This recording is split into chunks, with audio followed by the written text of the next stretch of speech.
Good evening, everyone. As always, it's time to play a game. Anyways, hope your day's going well. Hope you're ready for Monster Train. Let's jump in and see what we're gonna play. I still need to do more Soul Savior at some point. We still haven't gone back to do more of that. I liked what I played. It's just there's been other things. Okay, so I only have a couple more of these. I believe it's Umbra, Remnant, and Underlegion. And then we have the 4 over here as well. So, let us start with one of the Wormkin ones. So we'll start with Umbra Wormkin.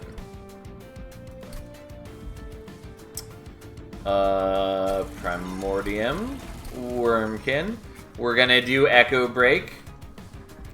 Technically, if I did the Fracture, I could use Primordium to pass a Reap onto my own unit. Literally no reason to do that. But we could.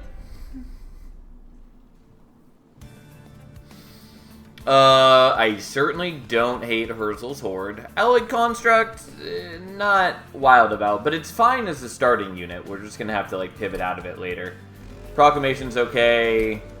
Pretty generally displeased about Space Prism. It's okay at the moment where we might want to be trying to like fit extra morsels on the floor, but for the most part, it just doesn't matter. Absolutely, we're taking Jack Strips.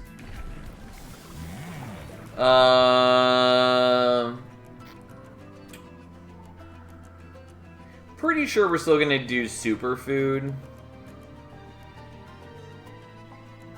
I mean, Aggressive Edible's good. And I could do... I don't know, like, I could do Aggressive Edible with, like, an egg or something, and that's not bad. Superfood... Wormkin only has armor to pass on, basically. Which is still good, but it's also very possible that we don't get armor. Also, if I do end up using an egg, any statuses passed on are going to get lost. The extra HP is nice. I actually might take Aggressive Edible here. Sure. We don't use Aggressive Edible all that often. We'll take that. It's not bad. Of course, the moment I start streaming is the moment someone texts me. Alright. Not important. Okay, there we go.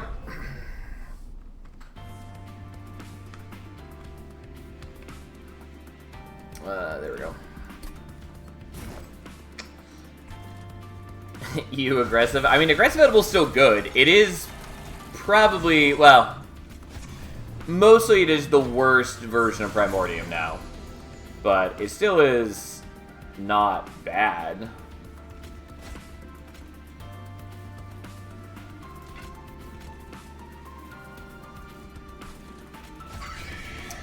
Unfortunately, I can't do the Proclamation. I probably should have done the Echo Break so that I would get a charge on the floor.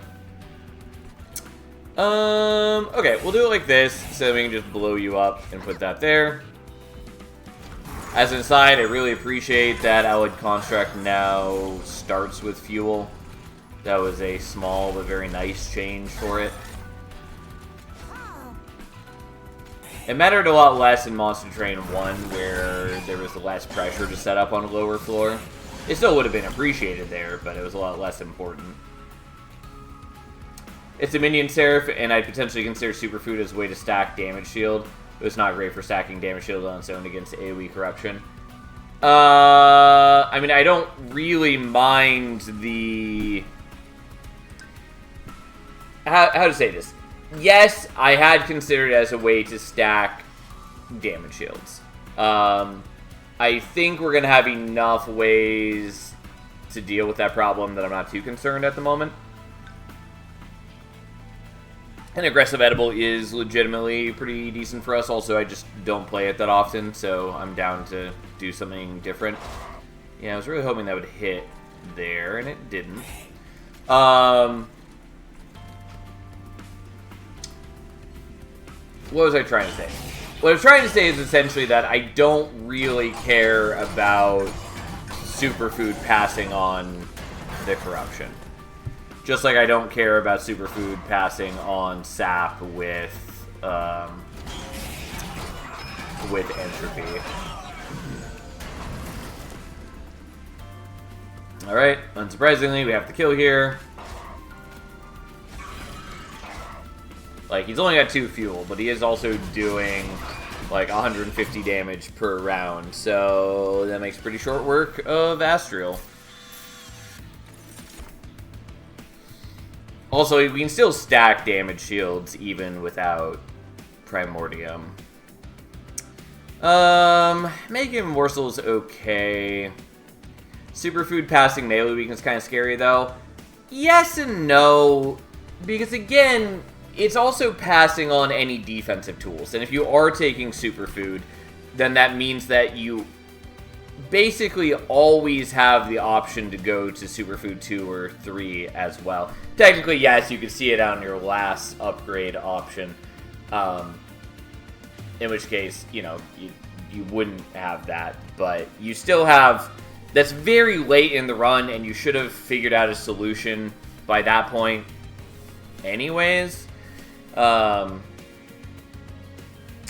also, like, if you haven't figured out a solution, you can knowingly, like, opt into or choose not to opt into Superfood if you think the melee weakness is going to be a problem.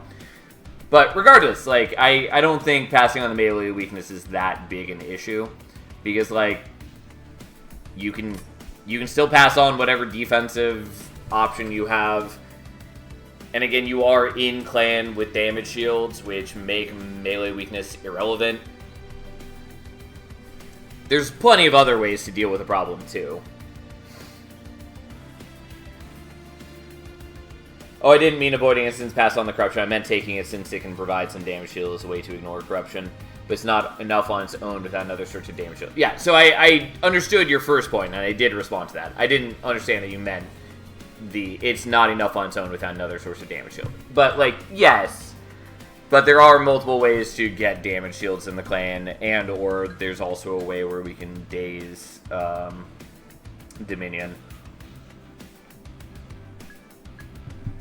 And there's also just generally ways where I can tank the damage for the most part, if I have to.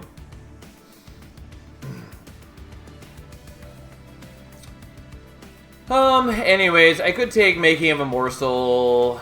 I don't, like, love playing morsels, but it's not the worst. I do like the other two. And I kind of want to take the Mind Collapse. If it were infused, I probably would.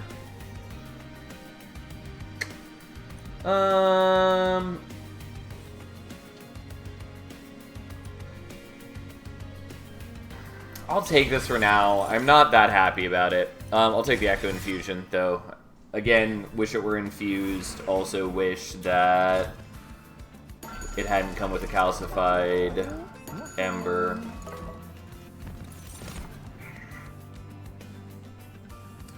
Trying to think what really doesn't want to be passed by Superfood. All I can think of is Stasis.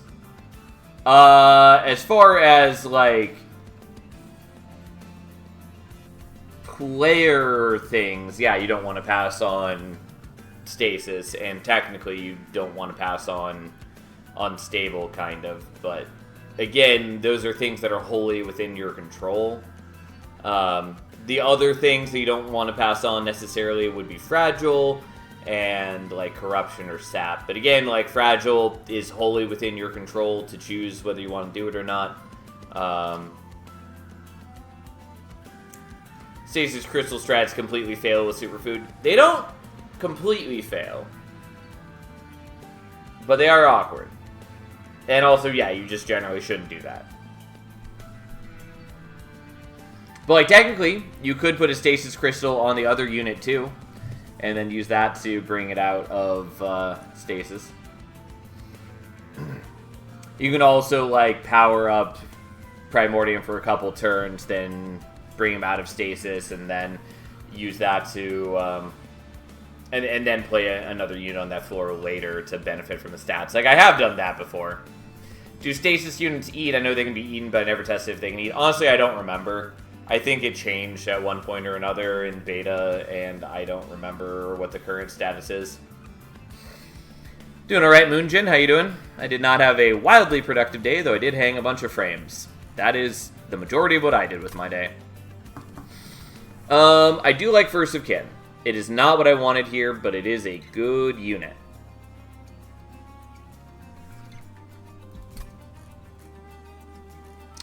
Might take that. Kind of want to take Shardslow Carver. We don't take Carver all that often.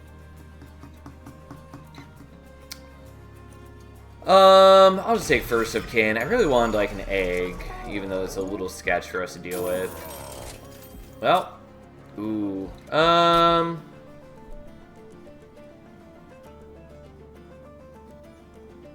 doing fine, and I have no comment about my productivity. Fair enough. It's just more of the point of I had things I should have gotten done today, and I wasn't feeling up to it, and I didn't do that. And, yeah, here we are. But I did hang a bunch of pictures, so at least there's that.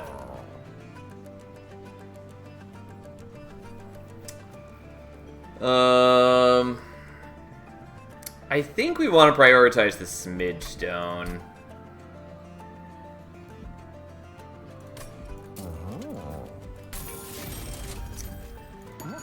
Okay, well, here we are.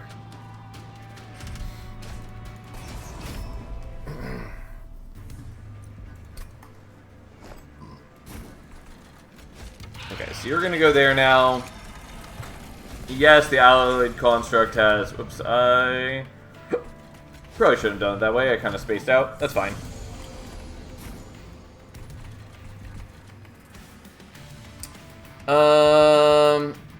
Yeah, I'm just gonna get rid of that. They're going to naturally die to the jack strips anyways. And yeah, even if that spawns there, we have a very good shot at doing this. Unfortunately, I can't get rid of the other calcified ember this turn, but... oh well.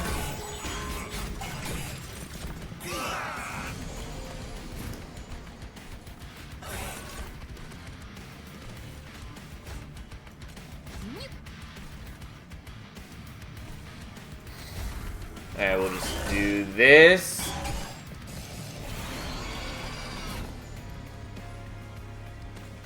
Okay, so then we can use the proclamation here. We'll play that out. And just give you more HP. We do lose the damage shield. Oh well, that's fine. Our emotional support, calcified ember. It's true. God, it does bother me now that I've seen it that First of Kin hovers over the ground with Smidge Stone. It's a minor thing, but something about it does really get to me.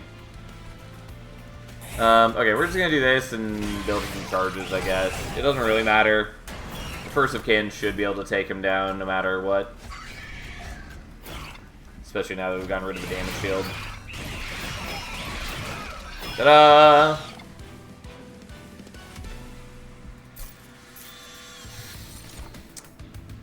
Yeah, could take the perils. Don't think we're going to take the perils. Kind of want to take the pack morsels because it's a consume card. We're not going to.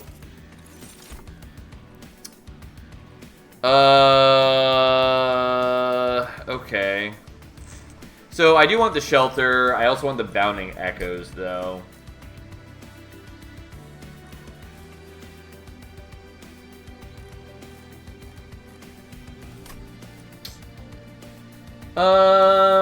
Yeah, I'll take the bounding echoes, I guess. That's fine.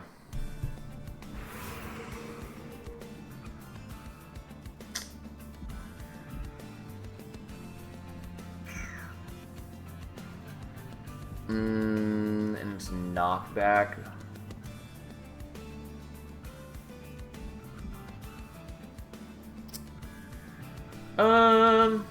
Hello, how go the runs? They go okay, Jank Shank. How you doing, friend?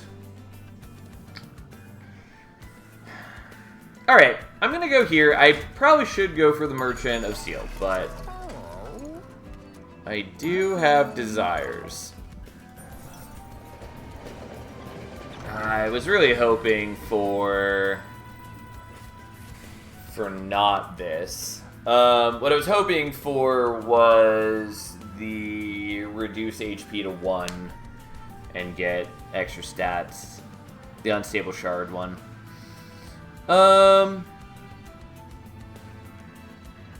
Inferno Room seems good. It's okay. I'm probably taking it.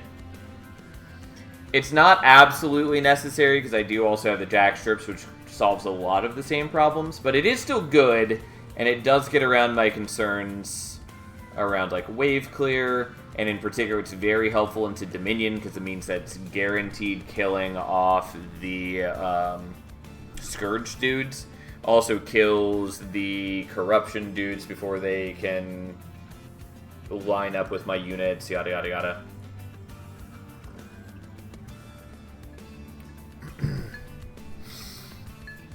Saw how sick-looking Echo right looking on his flying motorcycles, so he bought one for himself. Fortunately, he's a bootleg, so it's too tiny for us to see, so we can only see him floating. Yeah. New Slay Spire 2 patch I'm planning to dive into. They unnerf prepared, which, I didn't love the change, but it definitely wasn't okay as is. Interesting. I expect that they're probably going to do something different with it, because it definitely deserves a nerf. I didn't love the like gain extra energy next turn option. I mean, there are ways they could have made that more appealing, but it would mostly have to feature around either giving prepared another effect in addition to that, or altering more of Silent's card pool to make that more meaningful. But yeah, anyways, I expect they'll still do something with it. Because I think prepared is way too close to a 100% pick rate card. And I've seen some people saying like, well, you can't nerf prepare because it's like the core of Silence archetype. And it's like, okay, well, if you were admitting that like it's a core card that you pick every time you see it, that's a problem. Like, that shouldn't be the case.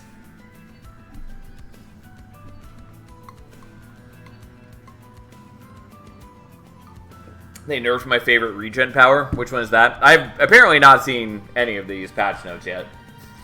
Personally, would prefer them changing the Sly mechanic, but that's a whole other can of worms. Prepared is just too absurd in the context. I like Sly a lot. I don't want them to get rid of Sly. I think it's a great addition to Silent on the whole, though I do think obviously it's going to need some adjustments to make it not so strong and easy to do. Reworked Arsenal card power, rare, cost 1 whenever you play a colorless card, gain strength, and now is cost 1 innate whenever you create a card, gain 1 strength. Gotcha. Those are very different. Anyways, as far as this goes, Nim's Oath is okay. I don't think we really need it. Wolo's Bloodletter I am sort of considering.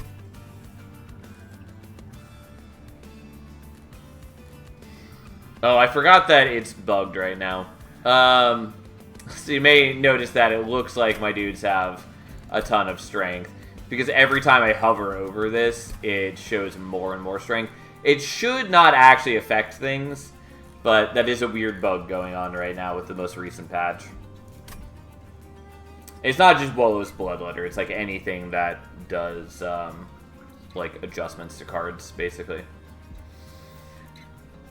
Anyways, Wolo's Bloodletter, kind of cute with Primordium, because it means that he will have extra attack when we're eating him. Don't think we really want to do it, though, for a lot of reasons.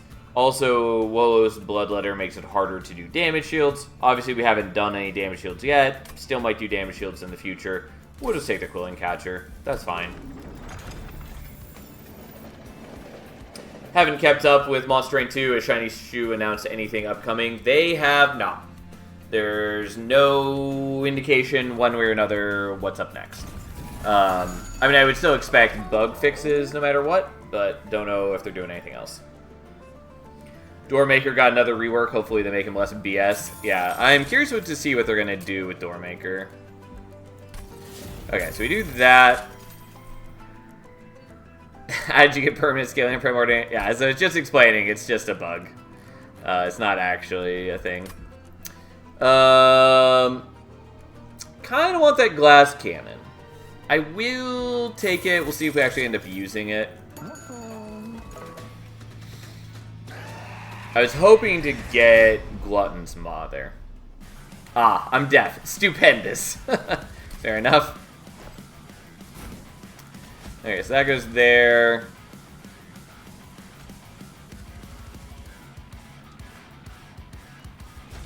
Alright, we might not get the full eating from Primordium, but this is fine. We might be okay.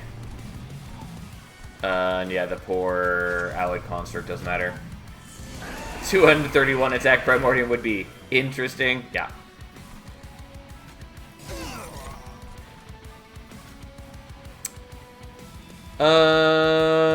So I could block with a Morsel, could block with you. I guess we just block with you. Wasn't really what I had planned to do, but that's fine. 200 base attack Primordium sounds amazing. Is there anything that can possibly give that? No, not really, kind of. I mean, like, there's a lot of ways to buff up Primordium's attack, and a lot of them you can do on, like, turn 1 or 2.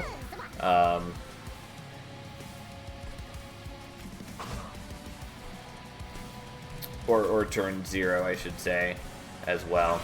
But, like, you can increase its attack with, like, Pyre of Savagery, for instance. Like, in the past, one thing I've done is equip him with Cursed Dragon Staff with Pyre of Savagery. So then he's getting a bunch of the kills on enemies from the incanting. But, like, you can't get him up that high. At least not outside of Endless. But I also don't concern myself with Endless, really. I could have blocked there, chose not to, that's fine. And yeah, you're out of fuel now.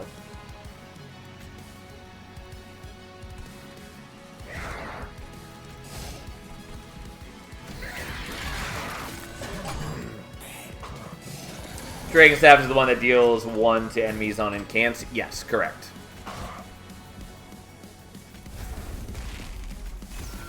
Okay, well, I want to get rid of that, so here we are.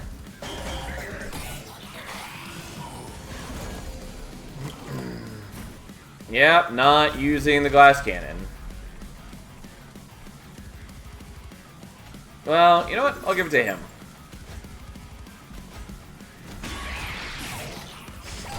Then he kills the Flagellant, and we don't have to worry about it. It will also help kill this guy without us having to worry about it. He's not fully going to kill him, but it's close.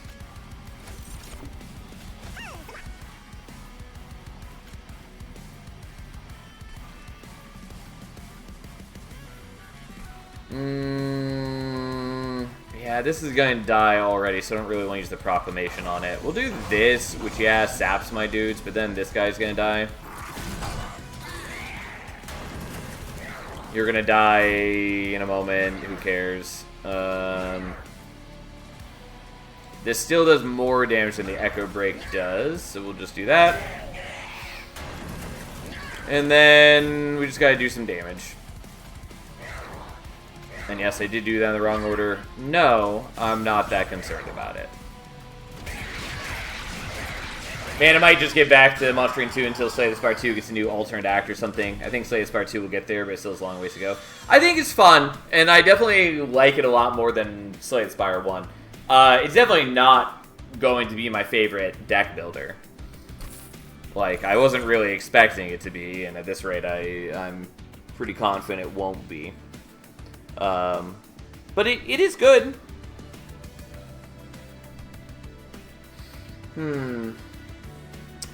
Eternal Kinstone is cute, but I'm not really doing anything that cares about charges. Shroud Mitosis is vaguely interesting, but I'd have to, like, be using Making of a Morsel. There are some cool things we can do with that, though. I could even go the Battle Morsel route, though I really don't like doing that because it mostly feels buggy. Wormkin Spike is fine. We're not really in, like, a great position to use it, but it's kind of cute. And if we've got, like, Carving Koriska, I could do some really cute things with it. I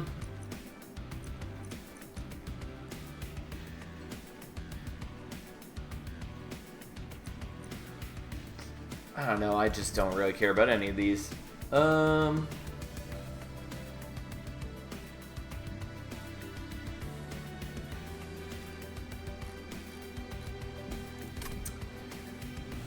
I kind of want to take Shroud Mitosis.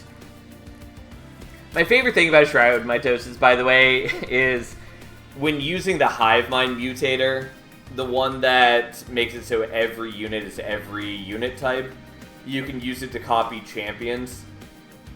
It doesn't come up often because I don't play with mutators normally, but it is really cool being able to copy, like, Spine Chief.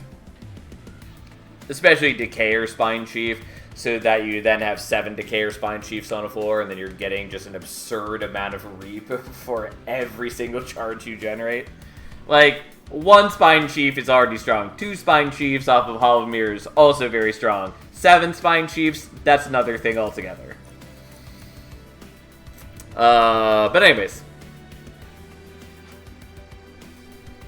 I don't know, man. I'm having analysis paralysis here. Like, they're all okay.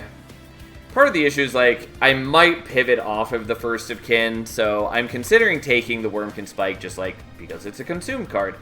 But I might pivot off of the First of Kin and then just not care about it. I will take this. Who knows? Yada, yada, yada. I'm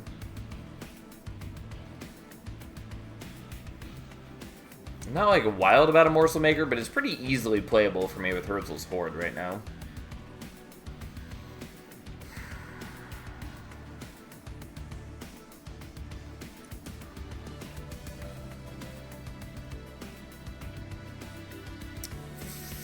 Fine.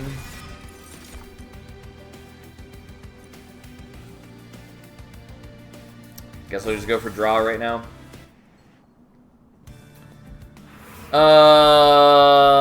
Okay, I've made bad choices. I should go here for a variety of reasons. We're going here, though. I don't need the healing. Feels bad. Holdover I don't hate. Please be something I care about. Well, isn't that interesting? Okay.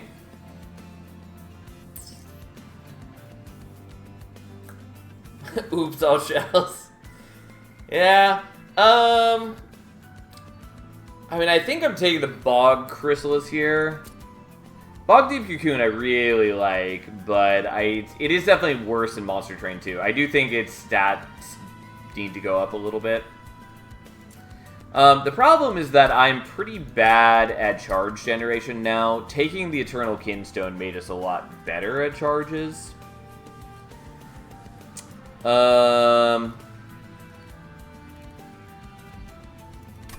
Train full of Celebrate Talos Path. Oops, all Talos. I mean, it is cute. I have seen people do that. I mean, again, it requires mutators, or required Manic Relay before it was changed to not affect champions, but I don't know. So here's the deal. I think taking Bog Chrysalis here is legitimately pretty good. Or Hall of Mirrors plus Endless Tome. Yeah, that's fair. And that does actually kind of work with Talos, since she can fly, so you can keep freeing up the Hall of Mirrors.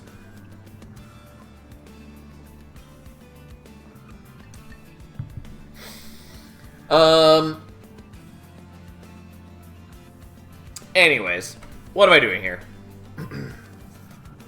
I forget, what is Endless Tome? It's the Remnant Pact. It just gives Endless to a unit. How you doing, Cat Plays? Anyways, I think we're taking Bog Chrysalis. I kind of want to take Bog Deep Cocoon. But we'll just take the Bog Chrysalis because that is the unit that I wanted. I also would have settled for Kinhos Carapace. Not Kinhos Carapace, Kinhos Vessel. We'll just take Aggressive Edible 2. I really would like to get Glutton's Maw. That is what I want.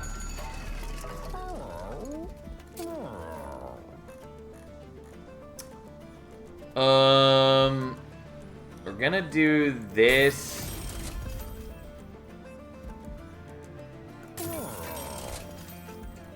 Okay, I was really hoping for Spell Chain and Intrinsic. I mean, I can't afford them both right now, but that's fine.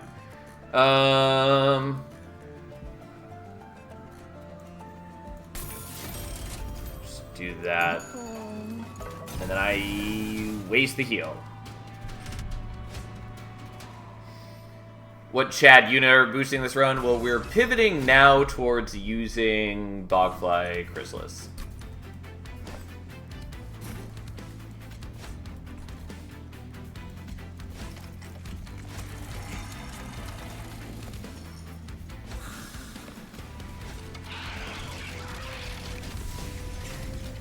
Okay, even with my absurd amount of Ember, I still don't have quite enough. But that's okay.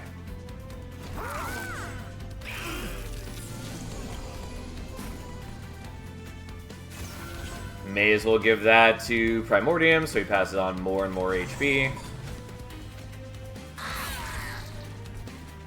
May as well feed him because we can. And I recognize I could be doing more to give Shell here, but I didn't, and that's fine.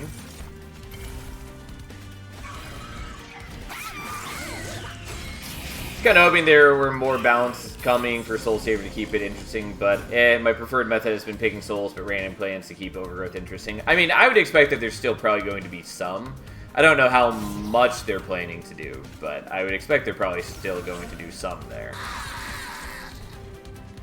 Okay, well, we can fit one there and get him killed and do that.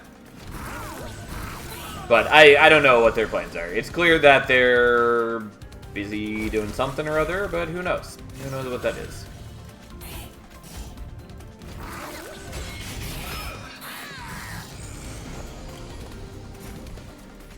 Yeah, here's the making of a morsel that I don't really care about now. But that's okay.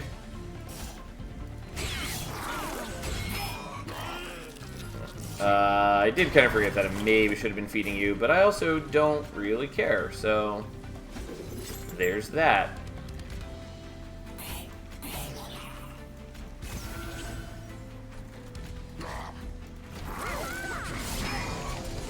Alright, well, we're gonna kill Ajax pretty well here. I do wish that we had Carving Koriska, but I basically always wish we had Carving Koriska.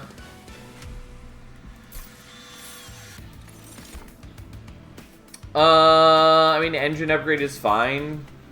Grovel is maybe worth it.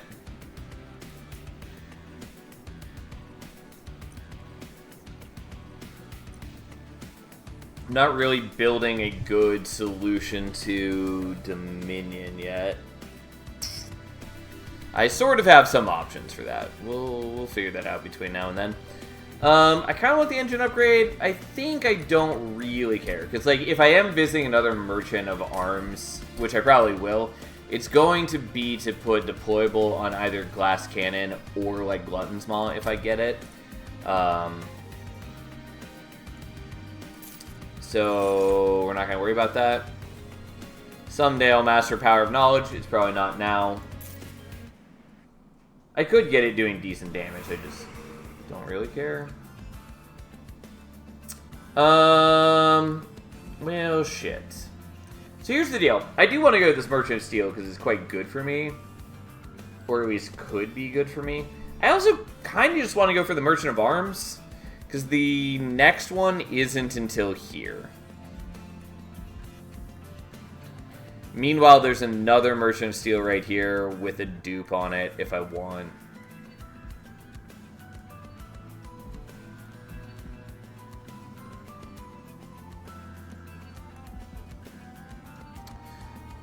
Fine. We'll go here anyways. If I hit multi-strike, that's particularly good. The damage shields are also sort of appealing.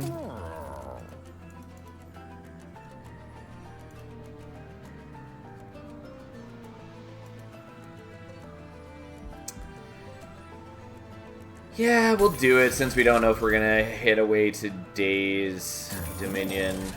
That's not really what we wanted.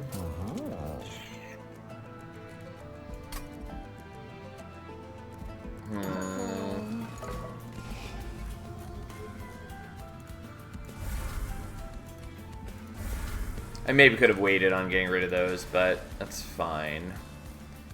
We're gonna do this. I do kind of wish that I had done Spell Chain on the Echo Infusion, but there were good reasons for not doing that. Follow your heart, even if it always whispers some jank into your ears. I do indeed try to follow my heart.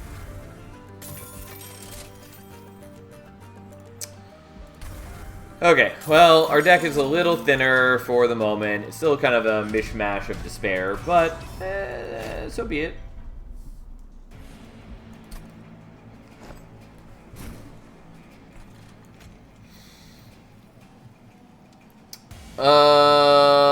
Okay, so we're gonna do this.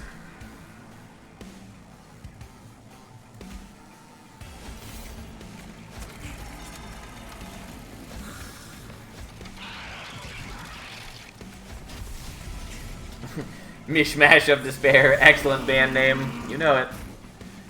There were some downsides to doing it this way, but for the most part, this is just correct.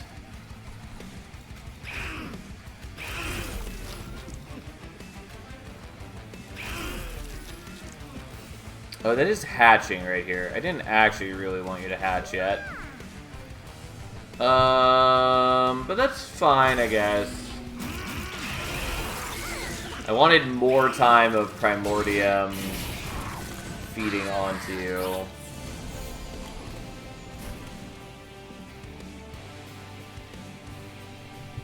Well, it is a lot less impressive when I didn't let them both benefit from the Primordium feeding, but here we are. That's okay. We'll still be fine for the most part.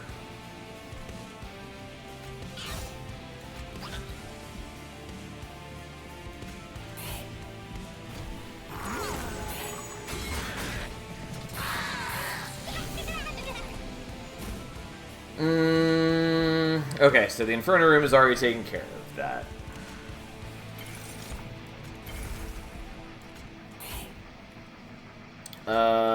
Yeah, I mean, it's fine. It doesn't really matter.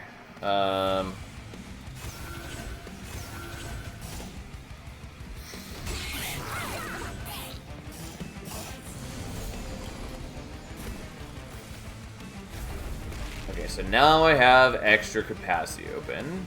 You'll get that, because there's not really any reason not to. Should have done this in a slightly different order, but again, my concerns are minimal.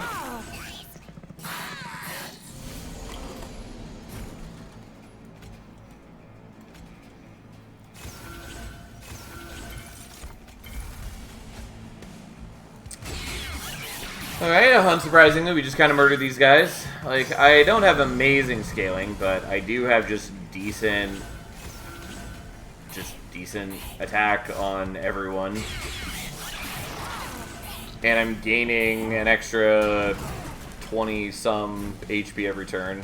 Yeah, 29 with that as well.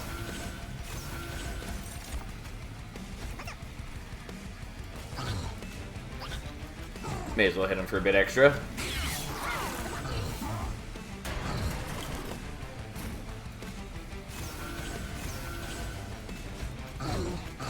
And I should have done the proclamation first so that I would have tried to drain the non-removable charges, but it's not what we did, and nor does it matter. Ta-da!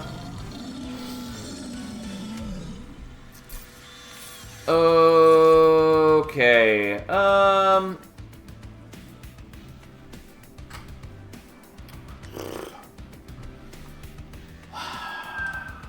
mean, Ember Cache is generally cool and would be great if I had built into the First of Kin plan. I still could kind of pivot to using First of Kin.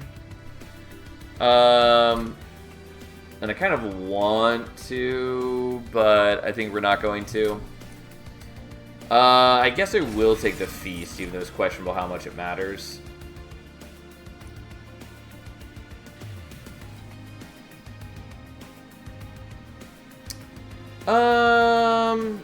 Yeah, I'll take this. I do kind of want to go here because there are some good artifacts I can get, and I have a lot of gold, but I also would really like to do this to get, like, intrinsic spell chain.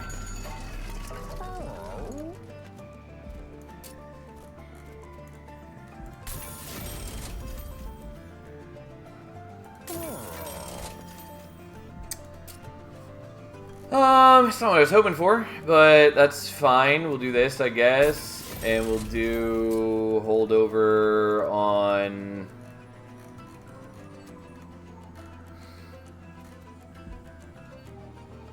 I mean, it doesn't really matter, but I'll do it anyways. Probably should have done it on something else, like the Making of Morsel.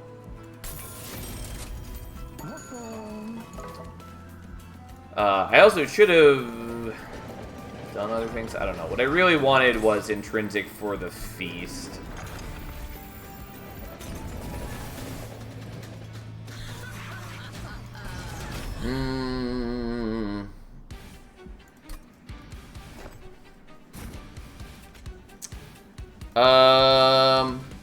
I forget. I believe this is the one of the ones where this is fine.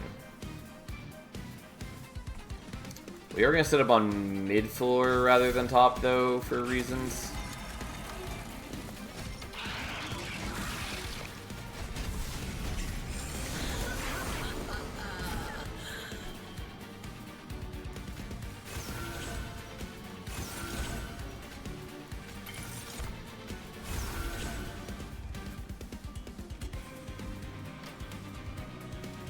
Aw, man, there's new art for subroutines. Sad times. Pretty sure it's the spiked variant that is 60 HP. I believe that's correct, but it's one of those things that I just don't pay enough attention to.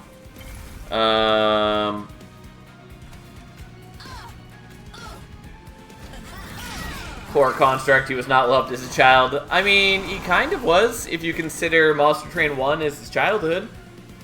I certainly used him a lot more often in Monster Train 1 than Monster Train 2.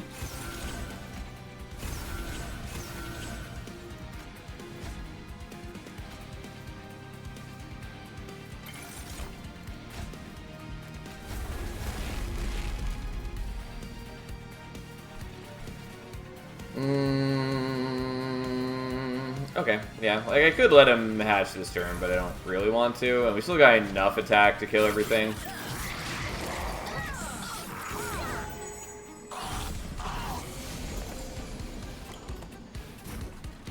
Yeah, maybe less here than I want, but...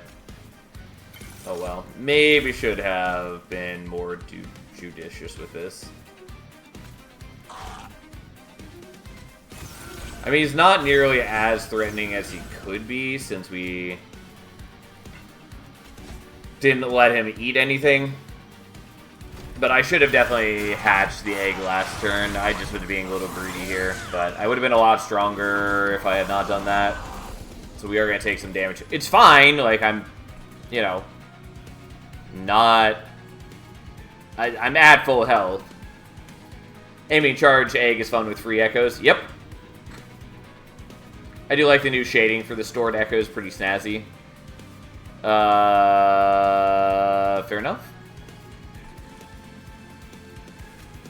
Anyways, he ends up dying anyways. I thought we were going to have to do things differently.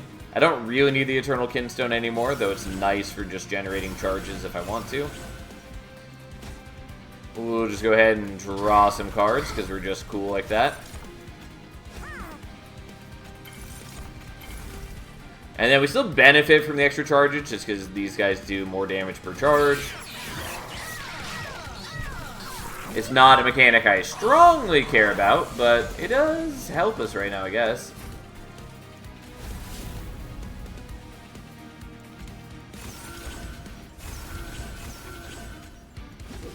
Unfortunately, it's cooldown 2 instead of cooldown 1, but that's okay. I could also do the feast. Doesn't really matter, but hey. I make echoes while I make echoes while I make echoes. It do be like that.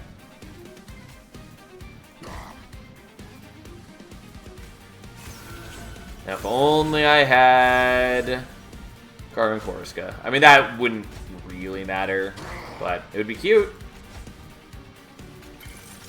Okay, I didn't generate nearly as many charges this turn, but that's okay. We're still doing good damage. And the intrinsic Inferno room is doing a lot of good work for us, and we have so much HP. I just wish that my offense were better. Like, it's fine offense. It's just, it could be more.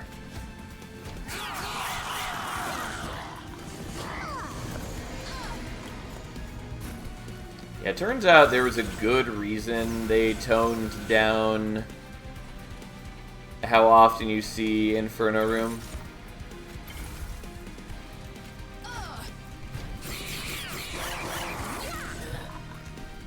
It's definitely better for the game for it to be a bit rarer than it was.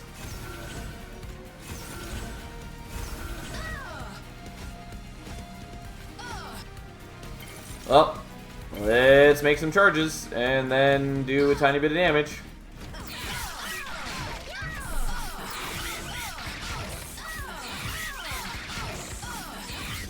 We might not have the highest damage output, but there's no way he's getting through our like 500 HP Bogfly and our 200 HP one behind him. Yeah, I'll take that.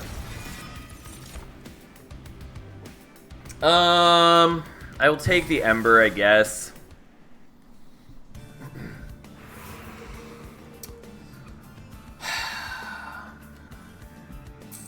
Okay. We're doing this. I am still probably going to have problems with... Yeah, that's what we want. There's a good likelihood I'm going to have problems with... What am I trying to say? With Seraph. But we'll see what we can do. Inferno Room feels like one of the more egregiously powerful solutions you can find, especially with no inherent downsides to mid or top floor. Yeah. It's not always applicable, I will say. And it is certainly worse when you are contending with amalgams. Still worth doing sometimes. But yeah, like, I think it's fine for it to be available sometimes. I think it's bad for it to be very commonly accessible. Same with Zone of Silence.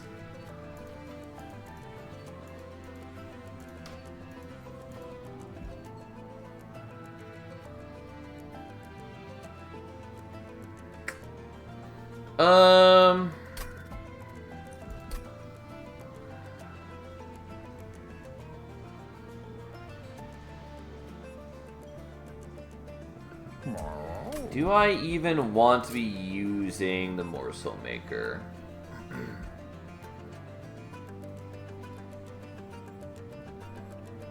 Not sure I really do.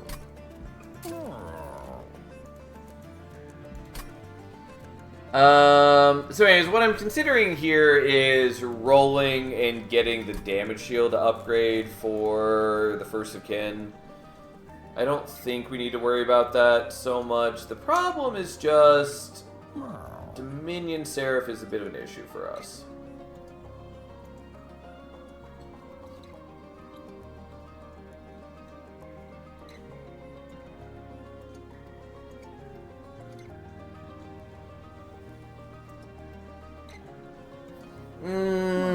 Okay, I'll just leave it, maybe. I don't know. Okay, fine. Either way, we're going to get this. Part of the issue here is I was debating duping the First of Kin, and I still maybe want to do that.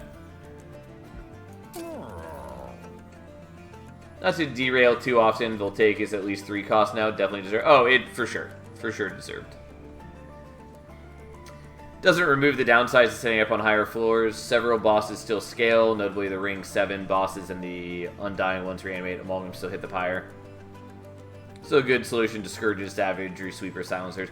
Well, I was talking about it in regards to like Savagery Sweepers. You often don't want to be using it because playing it on bottom floor means that it's then harder for you to put your units there, which means that you're opting into always taking the amalgam damage. Whereas if you come up with a different solution that lets you play on bottom floor, then you don't have to take the amalgam damage. Like, yes, still good, not always the option you want to invest resources into, is what I'm trying to say. But yes, it's a very strong card on the whole.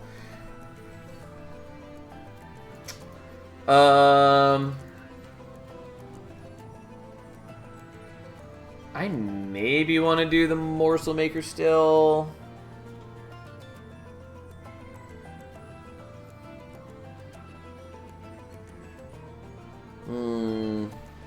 Have you ever had / seen a build where a main unit scales well enough to survive in an Inferno room? Oh yeah, absolutely. There's a lot of ways to do it. Like, not least of which being that you can just do... what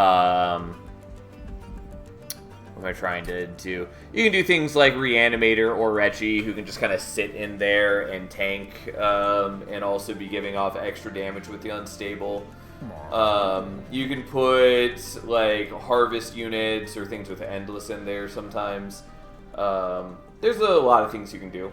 I've done a number of things like that. You can do it with, like, damage shields. You can also just stack enough armor, yada, yada, yada. There's lots of ways. It's not always what you want to do, but there are plenty of ways to do it.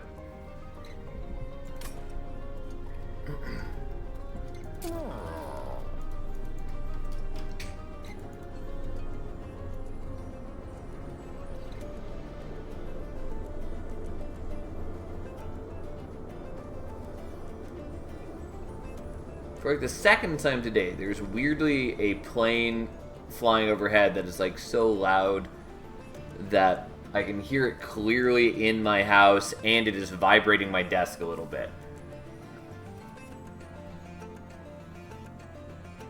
I used to like build once that had Endless Dualism, Glareminders, and Inferno Room, though I wouldn't count that as surviving it. 2 of them inflicting 13 reap to every enemy every turn. Yeah, I mean, it's nice. I like it.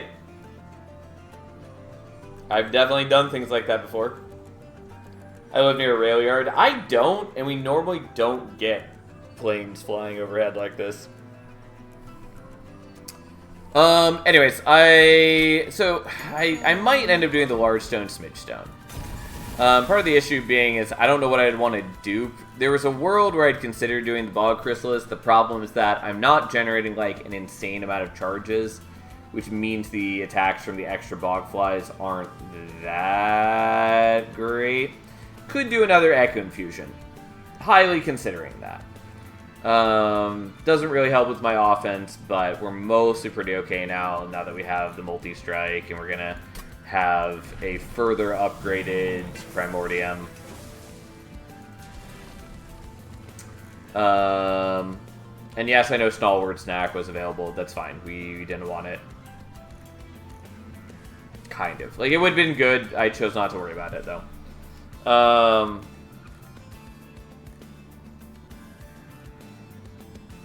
I kind of want the Morsel Maker to stick around, because then I can use it to sort of kind of block attacks from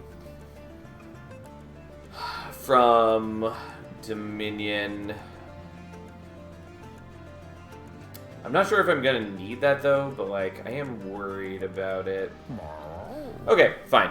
We'll just commit to this. That's fine. It's not exactly what I wanted. This is good enough. And then we're going to do this. We'll call it good. I will figure out what we're doing in the next ring. That's fine.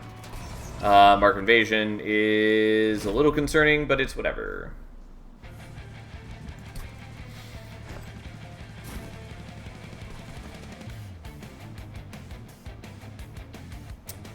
Okay, so that's going there. You're going there. I think we're still okay with you being on top floor.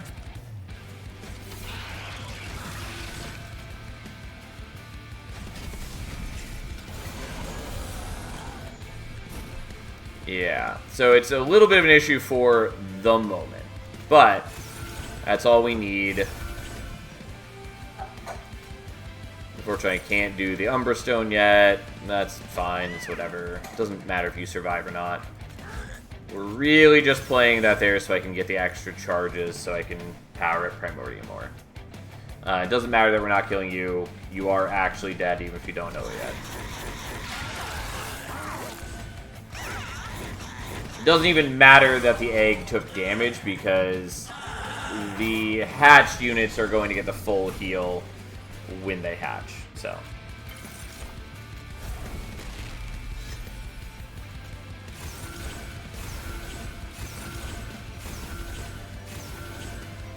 And again, I know if I had taken Stalwart Snack, I could be passing these stats on better. I'd considered it. I probably should have. I didn't. It's fine.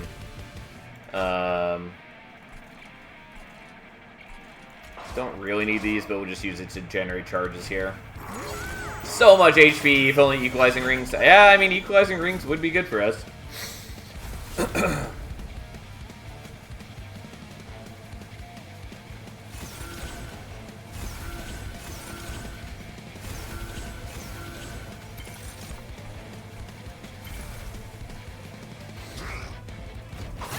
Alright, now he hatches. Both flies have 230 attack.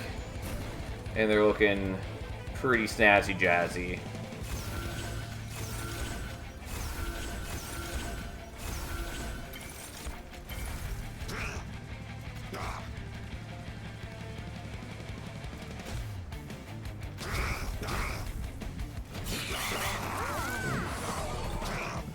That's another equipment that was too common before the Lost Arsenal update. Yeah, I think that's a less an issue, since Equalizing Rings is certainly a lot more niche in use. But yeah, just on the whole, like, it was very clear that one of the goals of Lost Arsenal was just to make Merchant of Arms less consistent. And it would still get people regularly, like, suggesting / asking / demanding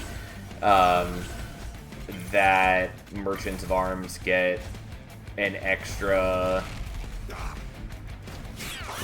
offering per shops to make them more consistent to balance out the Lost Arsenal. Which is like fully missing the point.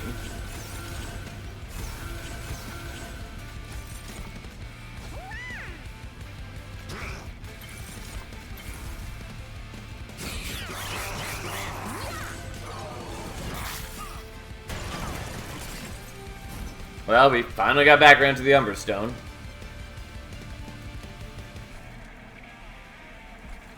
Sure, we'll do this on you now. Had I drawn that earlier in the fight, I would have put on the back one, but it just doesn't matter. With a lot of HP. To be fair, it is somewhat contingent upon drawing things in the right order, since I need to start giving Primordium HP on turn 1 for this to, like, really be exciting. You know what, this is fine. We'll let our backliners die just for our own hubris.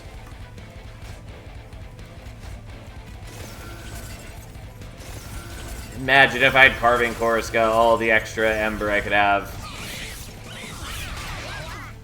Made them less consistent, but also has some pretty interesting equipment. Oh, for sure! I like what got added in Lost Arsenal for the most part.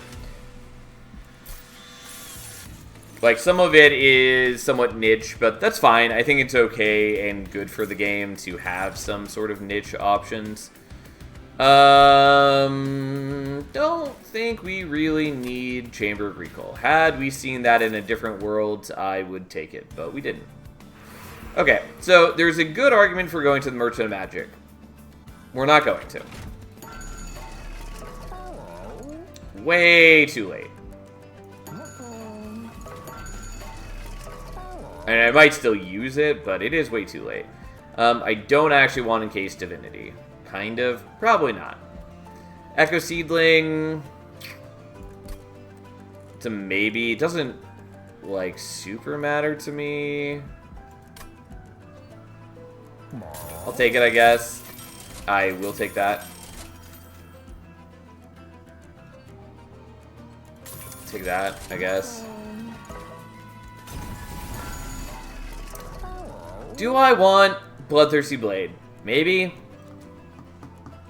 Fine. Yeah, okay.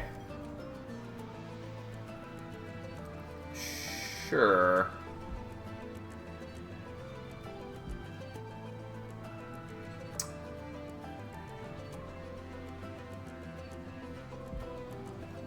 Unfortunately, I can't put deployable on two different things, and I really would like to put deployable on two different things.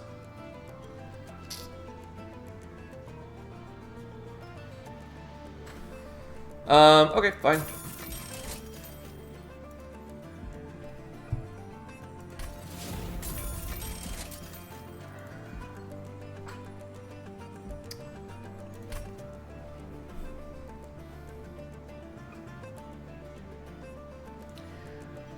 So I'm either putting the Bloodthirsty Blade, combining it with the Glutton's Maw, or the Ambient Charge. I kind of want to do the Ambient Charge. I think that doesn't super matter.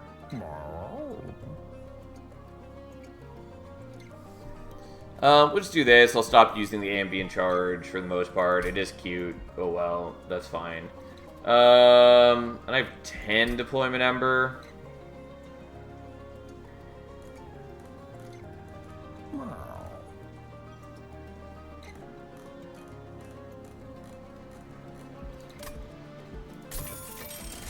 This should be okay.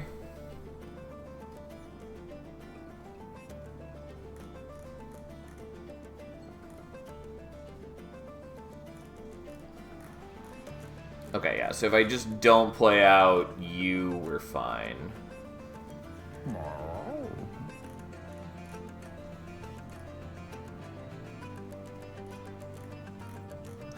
Yeah. Or I could, like, play the First of Kin later and do something else.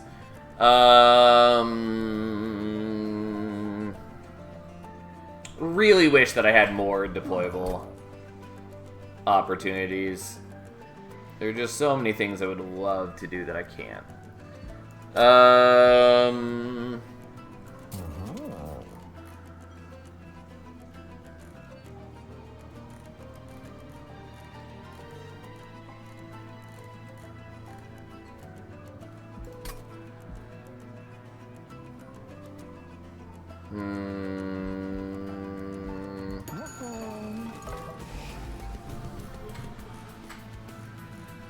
Yeah, I don't really need the Feast anymore. Still kind of technically a little cute for me, but just not really necessary. Unfortunately, a lot of things didn't kind of end up as I wanted. Also, I'm going to be generating so much Ember that I don't have uses for, which is a bit of a shame, but that's okay.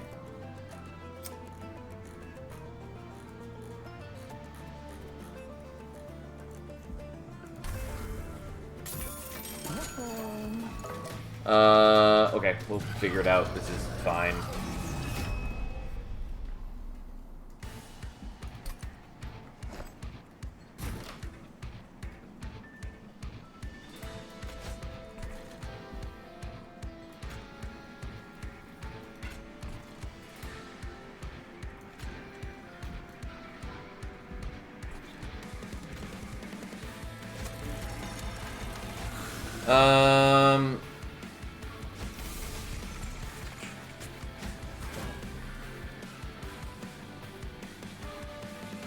Oh, you do have less HP than I was thinking.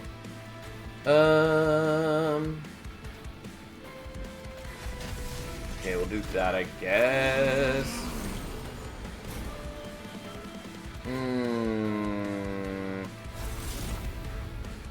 No, whoops. Well.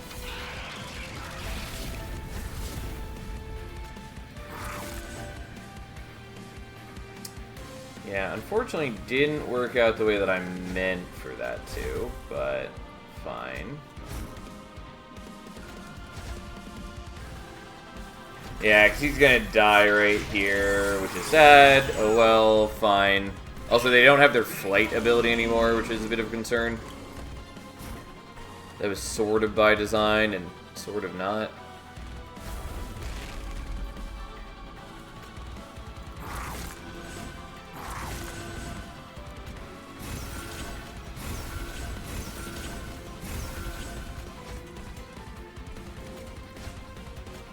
Yeah, we'll see how this goes. I was really hoping to get to feed more HP onto my egg, and then I just didn't.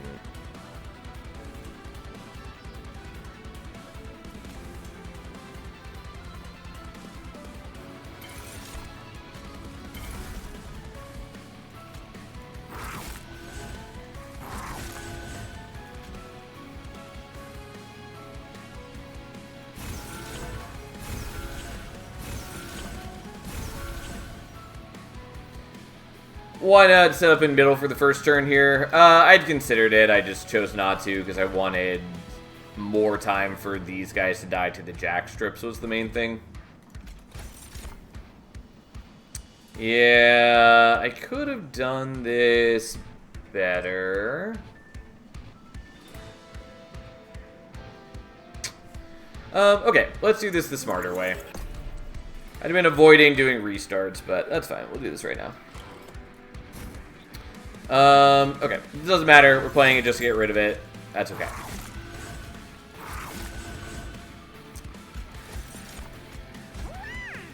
Okay. We're going to use one of those on you. And then the others are going elsewhere. Because this way, that blocks the corruption doubling hit. And so like, we're still getting corruption on other dudes, and it is still eating through our damage shields and all that, but still really enjoy the new Seraph music. It is good. My favorite song in the game is still Under Legion Overture. I also like a number of the new songs a fair bit.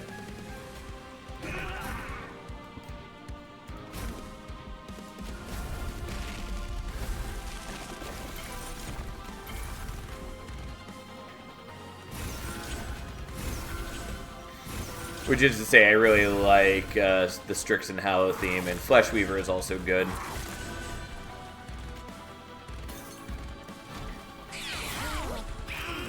My only gripe is that there's no lyrical song for the credits like Monster Train 1. I will tell you right now, I forgot that there was a lyrical song in the credits. It's not that I disliked the one that was there, I just forgot about it.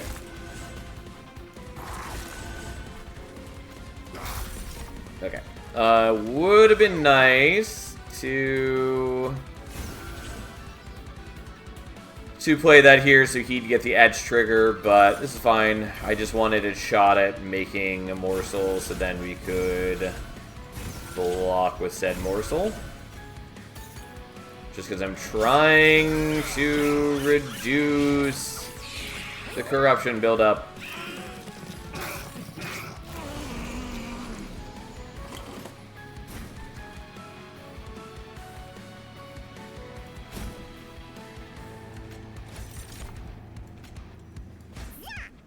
Okay, and you're not even going to die this time. And we'll keep using the Glutton's Mod. I mostly wanted the Glutton's Mod for eating Primordium quickly, but that didn't end up working out quite as well as it was hoped.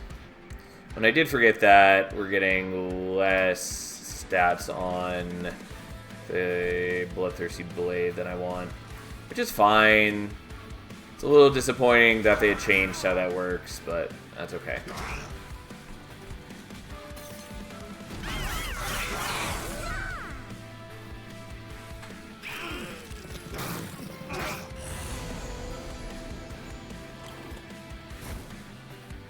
Okay, well, no way to stop the corruption build up this time, but that's okay. We're still doing, like, pretty solid damage.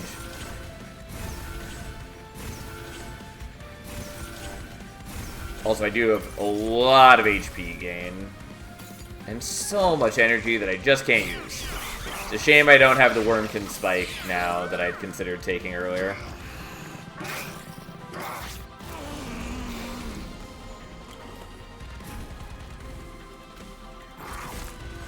Well, there goes the Morsel Maker finally.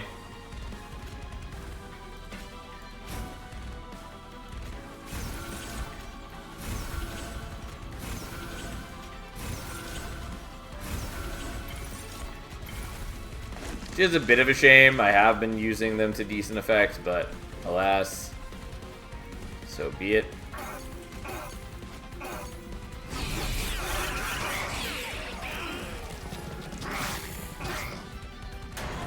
Okay.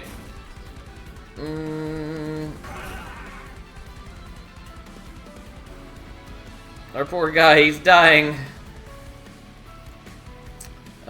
I could keep him alive. I kind of want to keep him alive so we can use his ability next turn. But I have to use 2 of these, which feels a little unnecessary.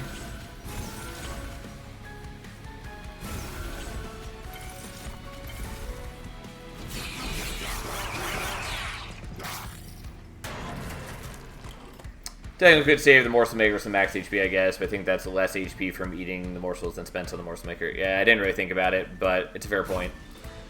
Okay.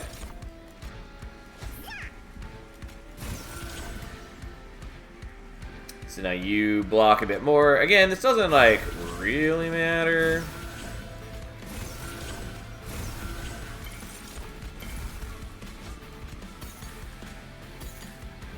But here we go. Anyways, yeah, didn't have a way to daze him, didn't have meaningful amounts of damage shields. Like, I had a little bit of damage shields with the upgrades, but mostly we just blocked his attacks so we could avoid the corruption doubling, and we face tanked the damage otherwise.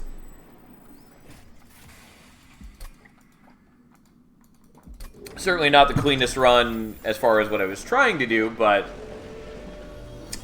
it's a reasonably powerful deck. Especially since we're, you know, at full health. I've also got Bone Dog's Pendant. Like, here we are. Mostly just survived with raw max HP. Yeah, it turns out raw max HP is good. Anyone who tries to tell you otherwise is wrong.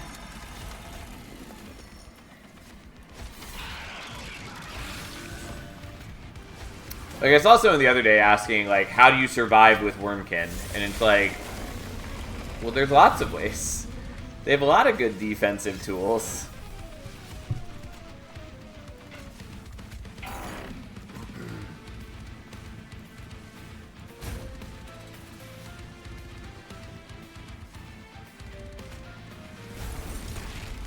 Okay, I don't really need that many of those, but it does power up our dude.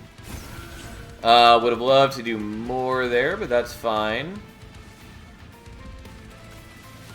Actually, maybe I'm gonna wait to eat him.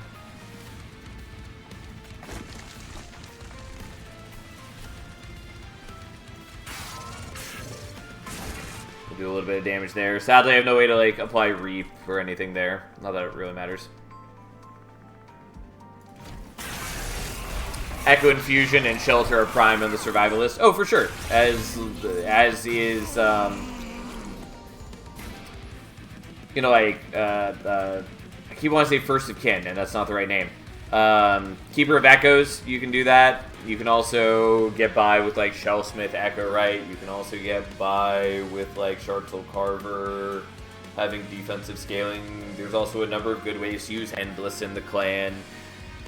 Yada, yada, yada. There's a lot of options. But yeah, Echo Infusion and Shelter are both very good at their job.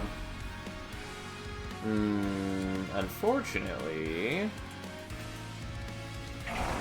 can't really use the Umbra Stone yet. It doesn't matter as much, though, when I am killing... when I'm killing enemies. Mostly with, you know, that sort of stuff. And I've got Multi-Strike. So, like, the trample doesn't matter nearly as much.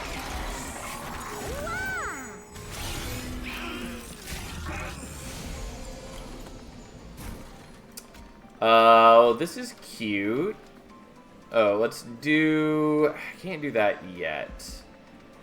I can do this first.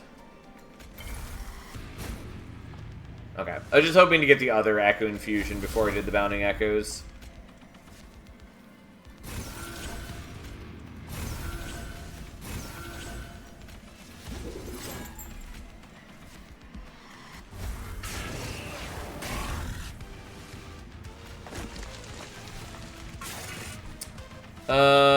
Okay.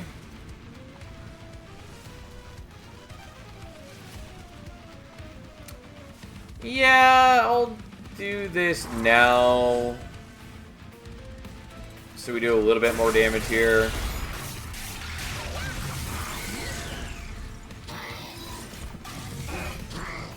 My poor Bloodthirsty Blade barely matters. I mean, it is extra stats, it's just not nearly as much as one would hope. Which is not at all surprising, but, you know, would have been nice is all. Oh, I actually want that in reverse order now. Anyways, we got plenty of attack on our dudes. You know, 400 some on each Bogfly, 2 attacks each. We're doing well. It'd be nice if we could get back to the Umbra Stone for the trample. Though I recognize that I have a couple holdover things, which makes that harder.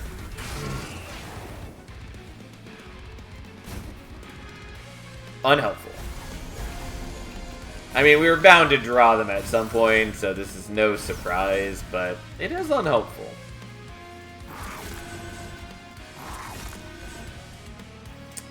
I could play the Alloyed Construct up here. I think we're not going to.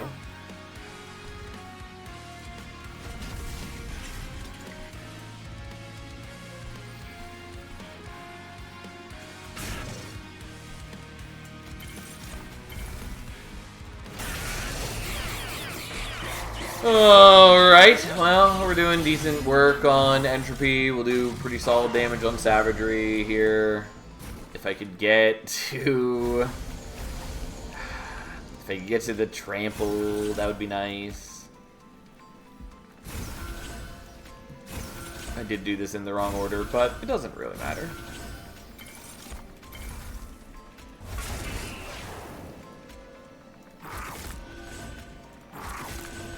Alright. Most of the way killing Savagery. Unfortunately, we have to wait one more cycle for him. But, whatever. I could just stop playing some of these. Like, that would be the correct course of action.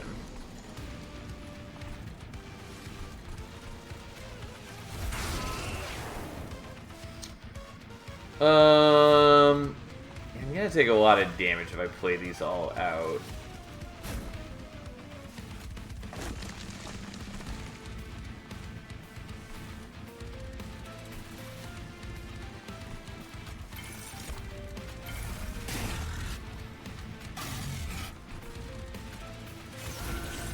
Okay, I still want to draw them later, so we'll do this, even though I'm taking a bunch of damage. Yada, yada, yada, who cares? It's fine. It's not like the battle is going to last long enough for that to matter, really.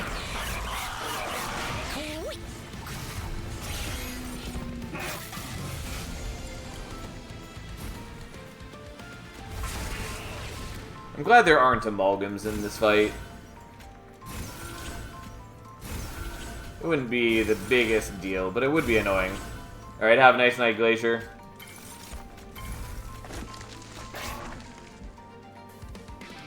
Alright, well, still haven't gone back around to the trample. Would have been nice. I knew that this was a possibility when I delayed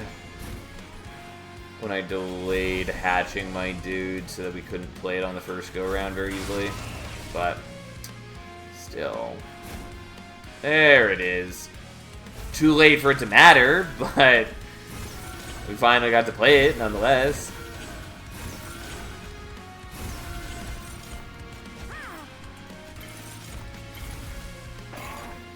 Alright, well, now we just kind of trample over them. And murder. We did take a chunk of damage. That's fine. It was above the normal damage that we'd expect, but doesn't matter. Totally fine. Had HP to spare, and even if we died, we had Bone Dog's collar as well.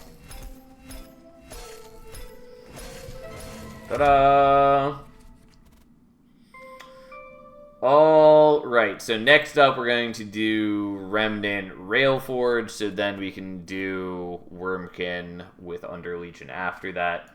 And then we just gotta rotate through these, and then we will be finally done with all of the crowns. Alright, have a nice night, Fury. I'll see you back on Monday, I'm sure. Okay, so it's Fade, and it is Railforged.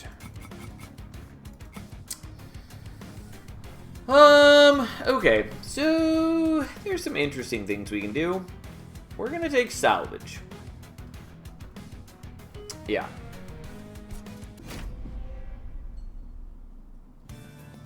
No, why Pyre of Entropy? Like, at least we have the Salvage, and, like, I don't hate the Crucible Steward here, but I do just hate Pyre of Entropy. I do just hate it. I mean, we definitely don't need Lost Luggage later into the run. And Combustible Wax, I'm generally pretty happy with, especially if we see Firelight Fade here. Which we didn't.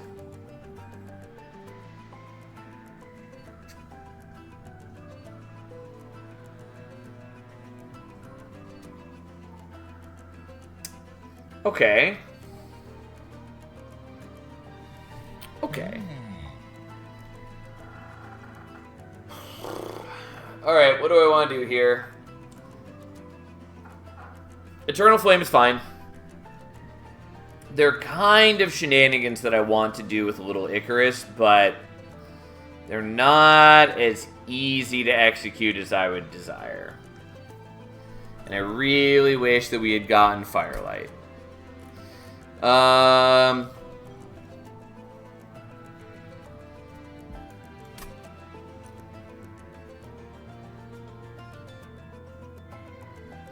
don't know, I kind of want to do Little Icarus. It is worse into Dominion, kind of. There are still plenty of ways I can get around that for the most part. But it is worse in a number of ways. Not just because of the corruption doubling, but also because of the reanimate guys being harder to deal with while relying on spikes. Because, like, they'll die to the spikes, but then they have multiple lives afterwards, so we still need to ping off their HP.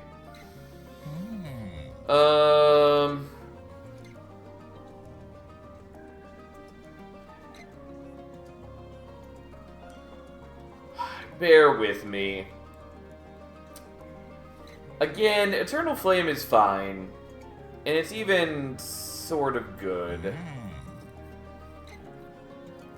But I think I want Little Icarus. The problem is, it's just... it's just not exactly what I want. And I have fun ideas, but...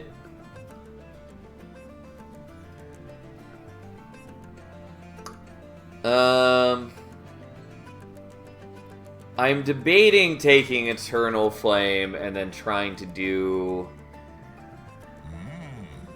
something else. I'm just trying to imagine, like, what unit I'd be happy to see. And there's a couple.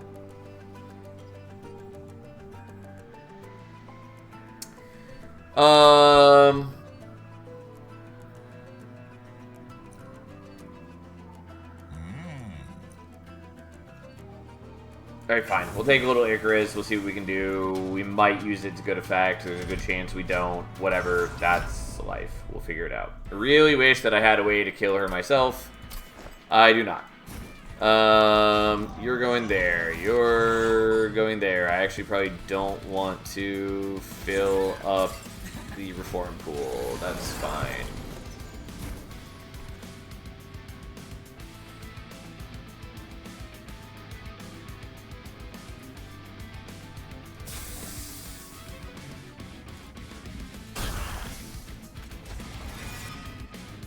So this is why I kind of want to do other shenanigans things.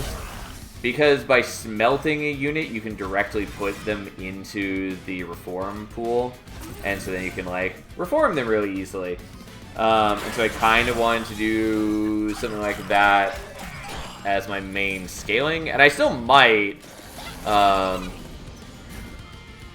Technically, I can also do things with Fade. So that is harder to do. Also, the Crucible Steward will steal kills some of the time.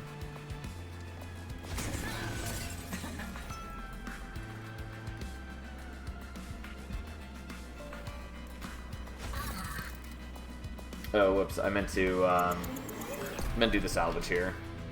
Just meant to do it in a different way. Because what I meant to do was salvage this, and then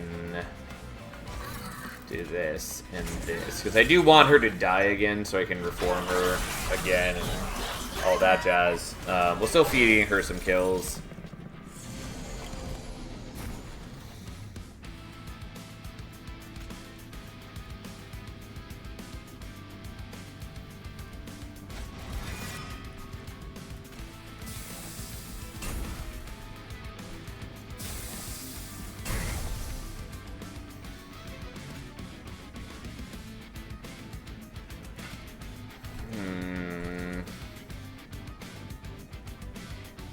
I'm sorry, we're doing this in a slightly different way. I forgot what I was actually planning to do here.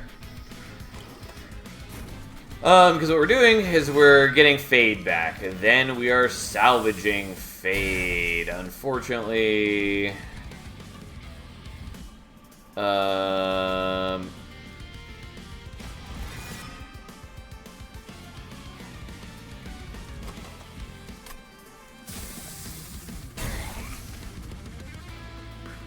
Yeah, I'm sorry. I did this in the wrong way, where I meant to not trigger his edge on the first one.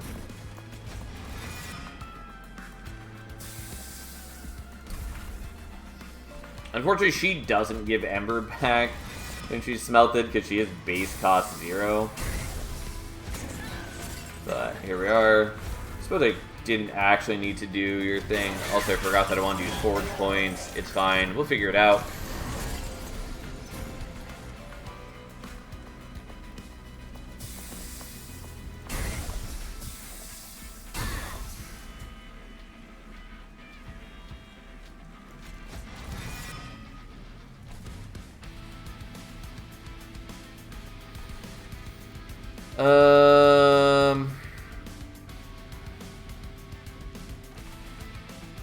Yeah, I really meant to use the forge points. Alright, well, we're gonna need to do some shenanigans then. Fade's getting a few kills, certainly not as many as I would like.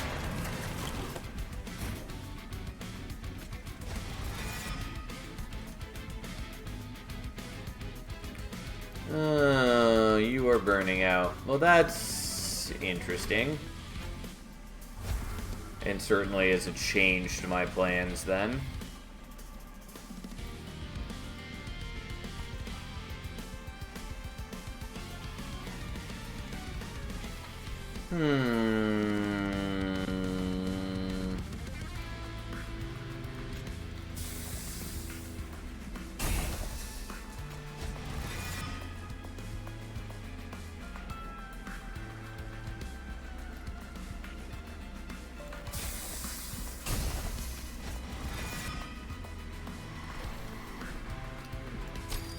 Alright, we'll just do it this way and guarantee that I get the kill, even though we're maybe depriving Fade of some kills. But, like, I'm already not doing the best job of getting Fade kills.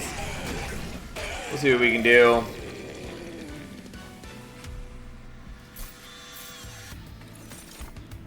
I do want the Whiplash.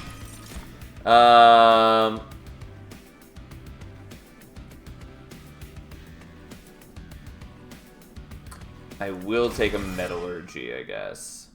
I also would really like Disassemble. There's just a lot of things I would enjoy. Okay, we're gonna go here begrudgingly.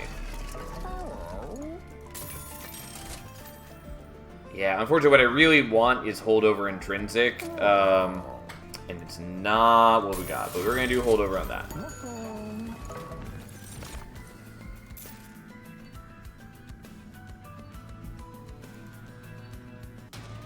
Could have minus cost it, wasn't my biggest concern for a lot of reasons. Okay, look at us go. You're there, you're going to die. We're just gonna have to accept that. We're going to avoid playing those guys. We'd love to remove some of these things.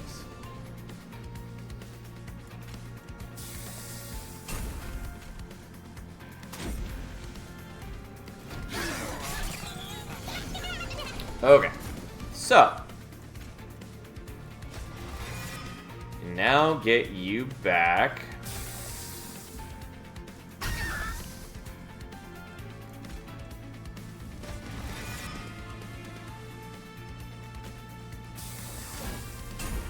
Sadly, I can't play out the Weldling like this.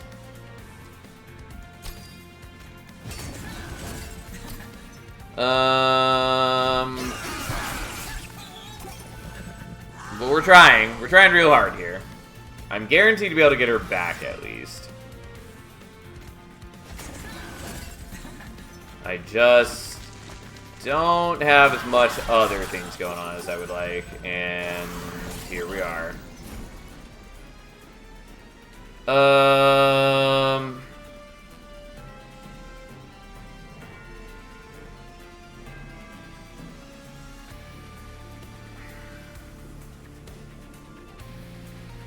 Problem is I really do want her to die right now.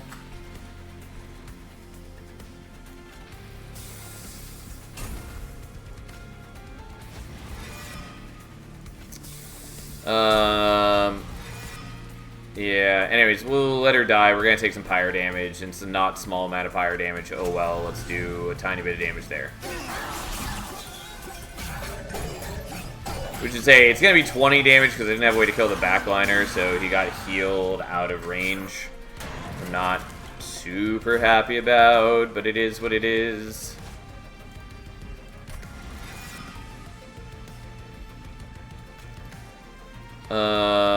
Okay, let's do that, because reasons.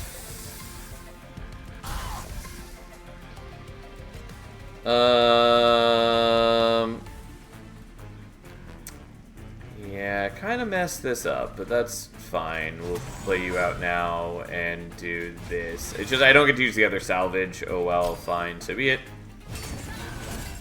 You don't have a ton of armor, and that's probably an issue, but we're trying.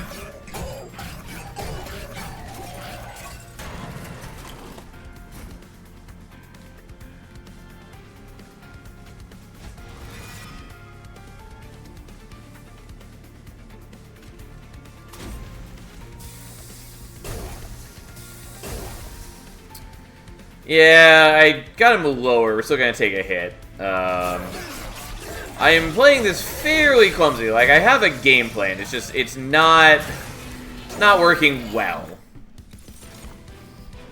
There's too many cracks in it right now.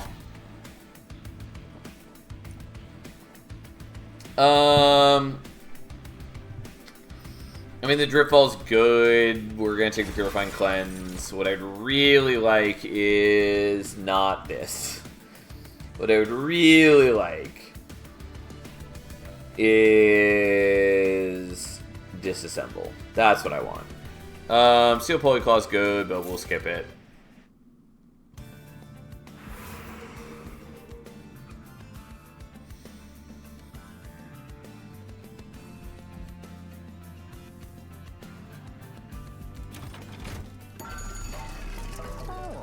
I mean, like, the multi-strike is good, but I think we're just going to skip it and go for the greedier plays. Yeah, like, I could be doing this with the Lady of the House instead, which would be, you know, on the whole, a better plan, but Here we are.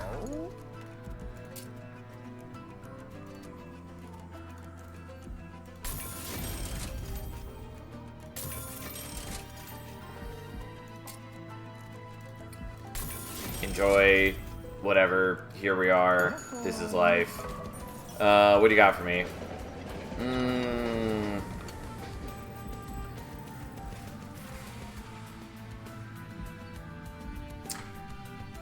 Maybe Canio? Yeah, let's do Canio.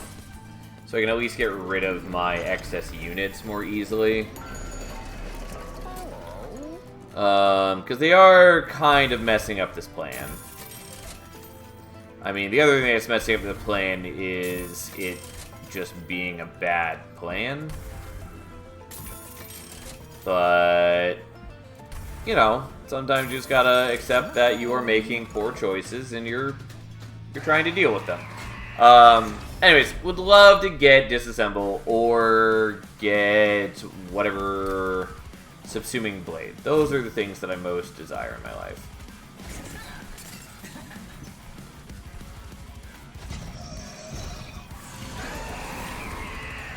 Okay, you're not strong enough for the kill either way.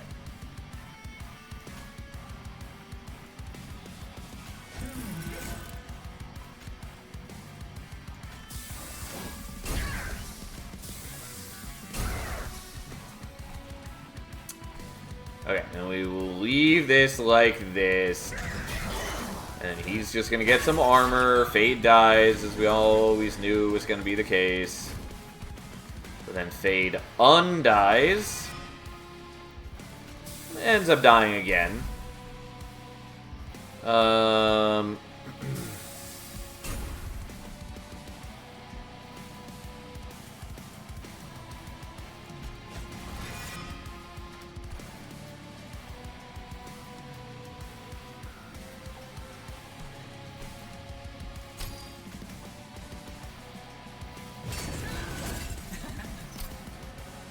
Yeah. Well, I'll let this happen. Could have played her up top and let her got the armor from the Weldling, which would have been, like, probably the better plan. But it's not the plan that we did.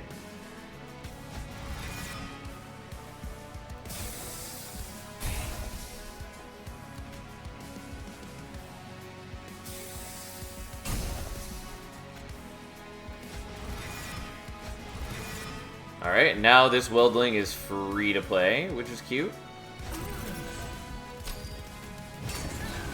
And we'll extend your burnout and increase your armor generation with that. Fade does take a hefty beating from him, but we're doing what we can. We're trying to fix the world's problems, and we're sort of getting to a point where this is working.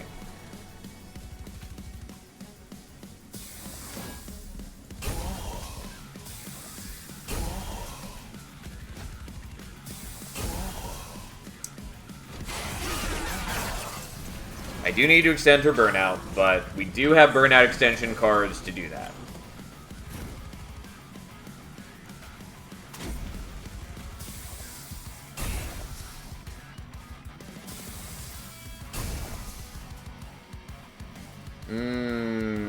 I forgot that that was gonna happen. That's still fine. She'll die. We'll just reform her next turn. She doesn't quite get as many kills as we'd like, but like we've long ago come to the conclusion that we're not getting as many kills on her as we would perhaps enjoy doing. Still trying.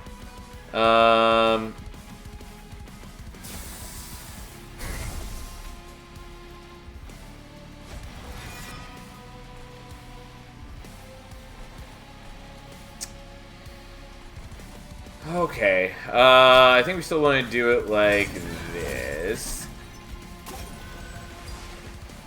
I should have had the salvages salvage each other first. I forgot that was why I wasn't doing that. Oh well, it's fine. I'm playing this clumsily. She's still getting a decent amount of spikes. Not as much as I would like, but it's not the worst.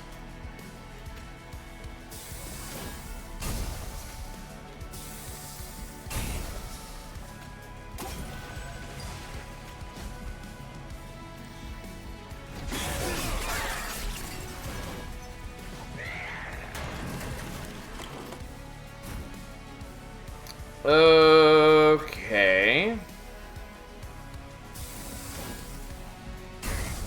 So I don't actually want you to kill there. I mean, she's getting a kill one way or whatever. It's fine. It works. She gets one of the kills. She doesn't get the other because Archeon beats her to death, and then we get the kill afterwards. It's fine. It's working okay.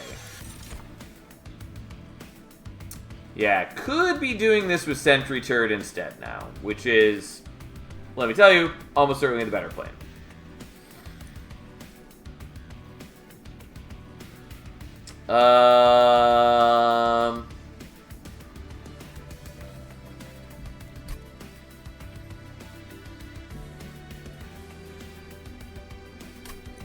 I'll take the Railforge Spike. Don't know that we're going to use it super well. Conductor Steward's kind of cute here.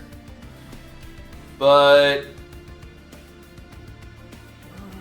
I don't technically need to be using the Crucible Steward.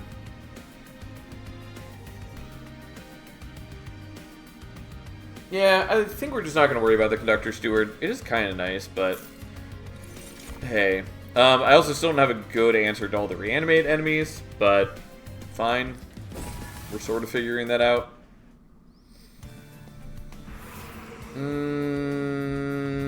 Okay, let's go here and do something somewhere somehow.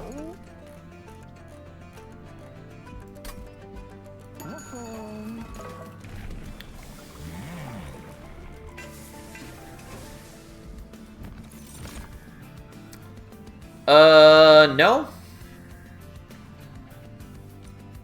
I will take a Fight Club, actually, even though it kind of is going to mess up my plans a little bit. Let's do Holdover Metallurgy, I guess, and let's minus cost some things. Fine.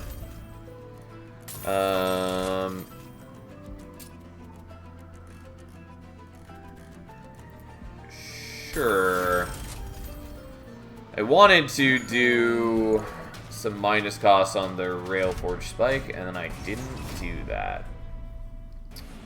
But here we are. I don't think it matters a ton, especially because I'm sort of pivoting away from that.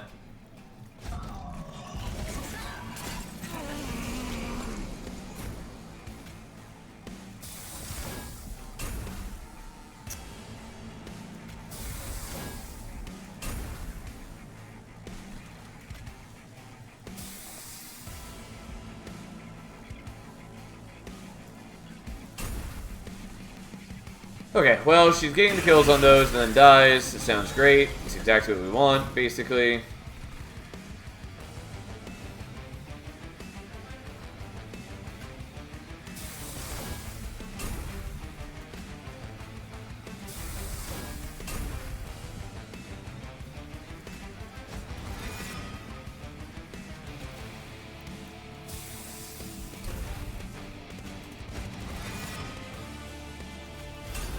Not a ton of forge points, but it's something. There we go.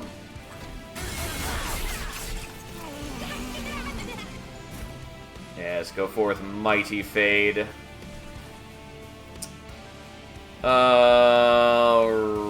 Right. Okay, so same deal. We'll do this and then bring you back, I guess. So we can bring you out with a little bit higher attack.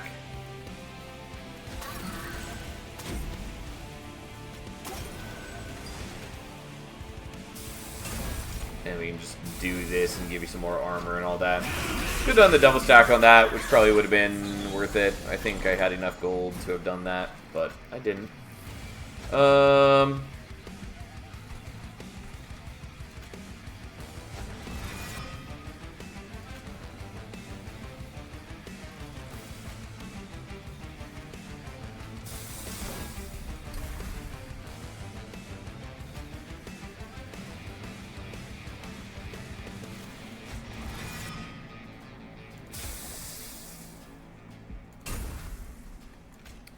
Well, this is a little bit greedy, but that's fine. Every time I forge her, by the way, she does still get to keep the forge points on to her next play. Also, I forgot that we're gonna smelt that, but that's okay. We'll just reform him later, i.e. this turn.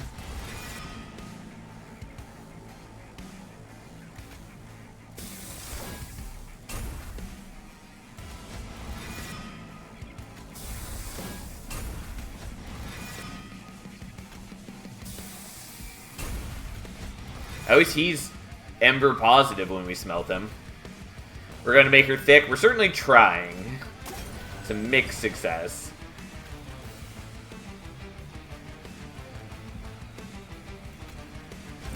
Sure, we'll put that there, I guess. And I kind of like her being alone, because it guarantees she's getting the kills on things, but unsurprisingly, that doesn't matter too much here.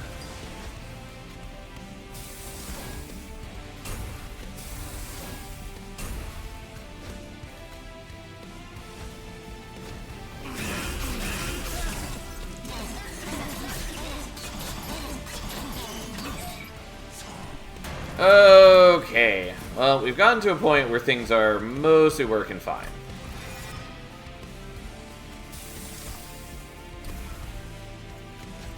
Would be nice if we had Vola's tuning fork and just everything costs nothing, though. Because I'm definitely having Ember problems. Oh, I did fuck this up. Okay, we got Fade back. I forgot that we had another thing in the random reform pool, so it did actually matter that I be more judicious with that. Also, I had forge points to spend. Didn't spend them. That's fine.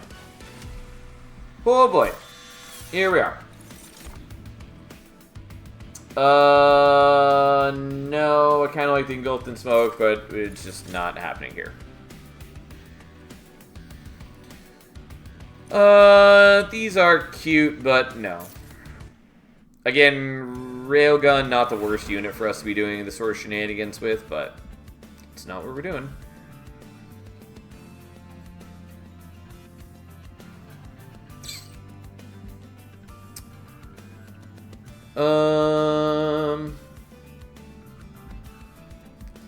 I don't know that there's anything I super care about going to the left here. Like, I could put deployable on the Fight Club, and I have the Fight Club partly just to make the Weldlings a little better at their job. It's not hugely important, but I think we're just going here for reasons.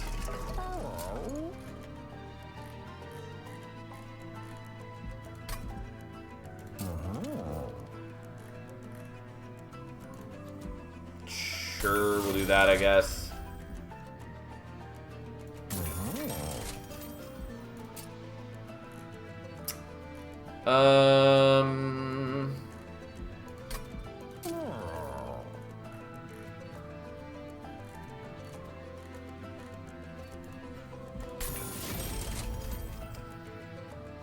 I could do remove, consume, holdover on the Railforge Spike.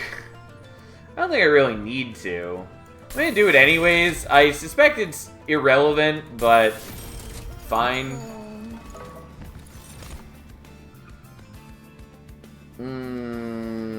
Trap Shoe's kind of cute, but we're just not gonna worry about it. There's a very different set of decks I could be building here. And yet, here we are.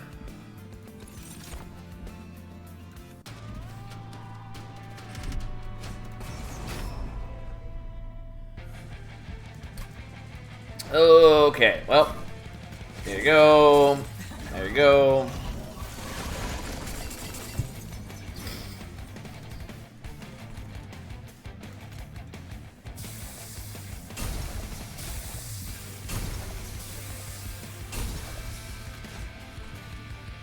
And then we'll just forge 20, I guess.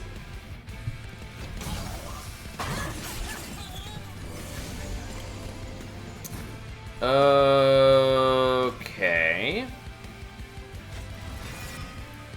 So, first let's get rid of that and that. And then we can get rid of her once and bring her back.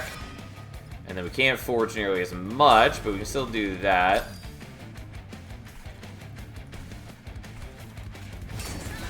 And then we'll just forge a whole bunch into her. Again, this is where the disassemble comes along, where I really wish I had a way to return her to my hand easily. Which I don't. But that's fine-ish.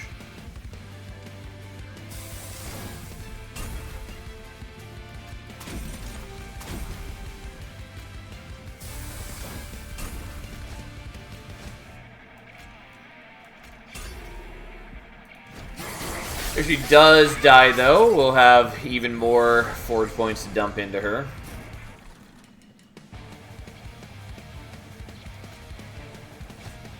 No, you know, I should be doing this in a different way.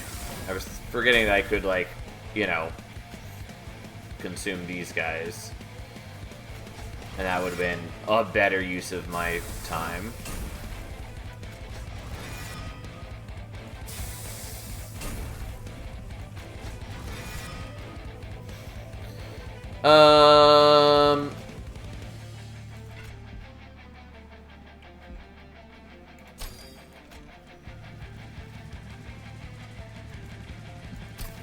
Yeah, we'll just do that, and we'll hold on to the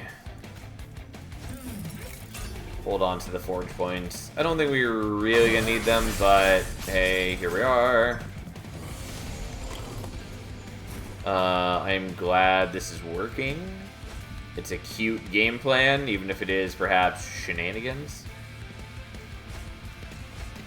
Yeah, I probably should have left you in the reform pool so I could have used you as a smelting target.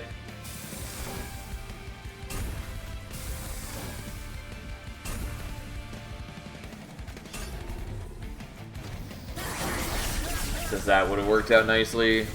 But, again, the amount that it matters is strikingly low.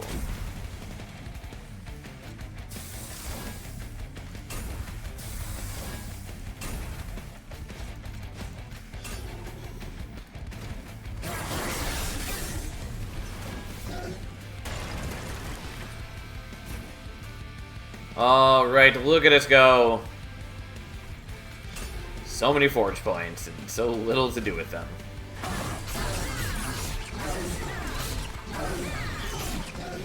Ta-da! Alright, well, we are getting her powered up. She's getting to a pretty solid amount of spikes now. Since we got to a point where she is the one getting most of the kills. Foundry line is cute, but no.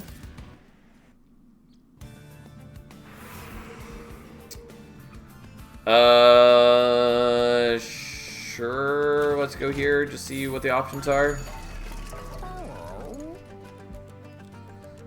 No, I don't think we really need the Void Fragment either. I mean, Sketch is sort of cute, but that's a no as well.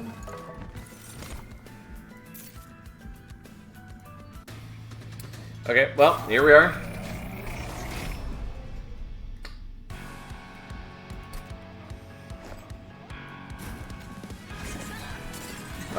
You do have very low HP, and so you're just going to get smacked around by Hallow at this rate, which we knew was likely the truth. Can't say it's my favorite revelation, but hey.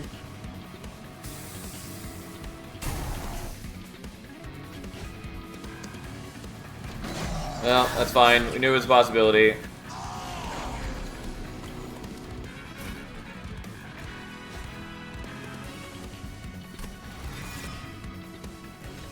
Okay, so put you down so then we can get Fade back, so then we can eat. Fade, and then reform Fade, and then eat one of these. And then not forget to forge her. And then we take a bit of fire damage, and we cry about it, and it's fine. It's not how we wanted this to go, but it is what it is.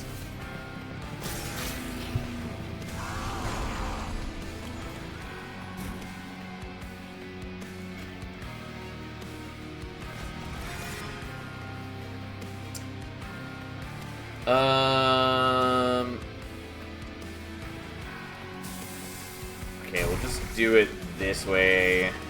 I don't get rid of the Vengeful Shards, but that's fine.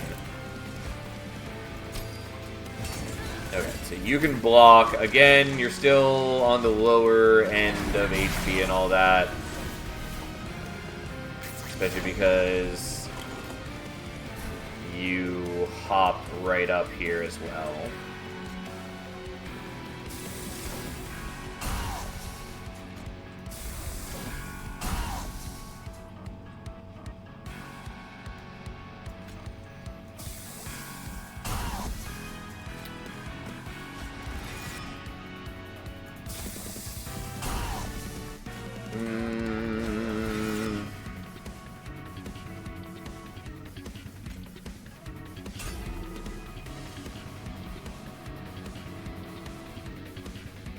Take a lot of damage at this rate. I can do that. I think that's still fine. I didn't really check how much damage I'm taking. It's a lot, but I wasn't really expecting to have this much trouble with this fight, but I'm having trouble getting set up properly, and it turns out that's an issue. Well, there goes most of my health, but we're not dead. And now we do impart heaping gobs of armor, as one might call it.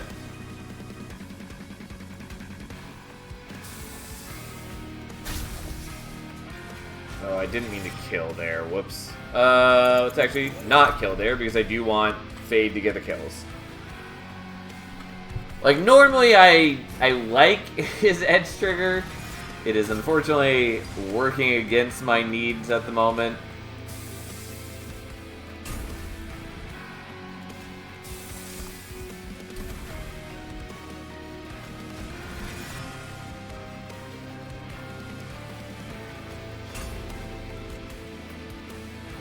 There's no reason that I didn't do those as well, because I could have gotten more forge points. It's fine. It's whatever. It's okay. And then she gets 86 armor, which is a lot of armor for what we're dealing with. Okay, now I can do this with impunity.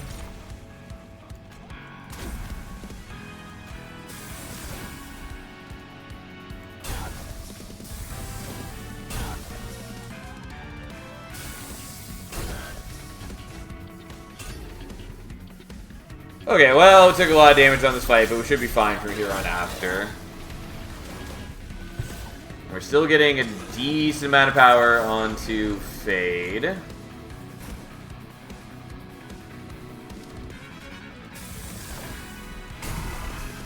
Unfortunately, I don't have a good way to utilize my forge points, of which I have many, but that's fine. We just need to make sure that Fade doesn't burn out, and that's very achievable.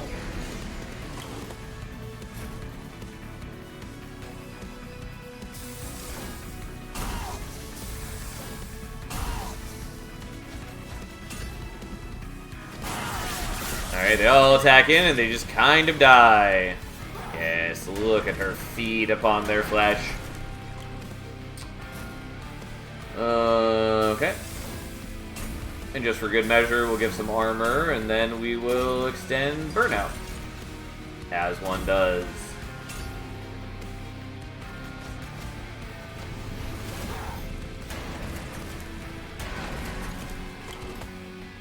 Alright, she's got 300 some armor, nearly 400 armor. She has 211 spikes, and we'll be okay.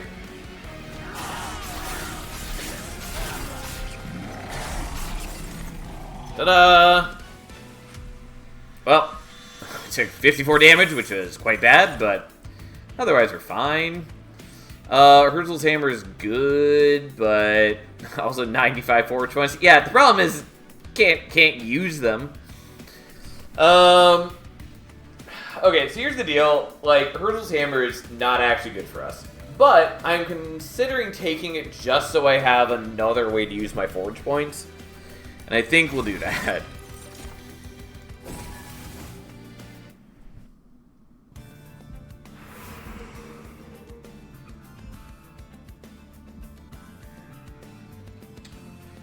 I kind of want to go here. We're going to go here, though, for the healing. At the very least. And also, I can put in deployable on the Fight Club or do something else. If Inferno Room is offered, I will take that. No.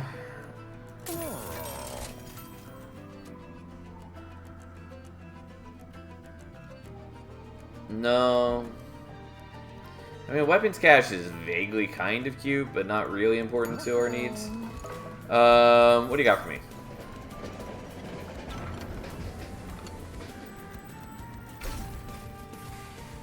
Enjoy. Enjoy your benevolence, my friend.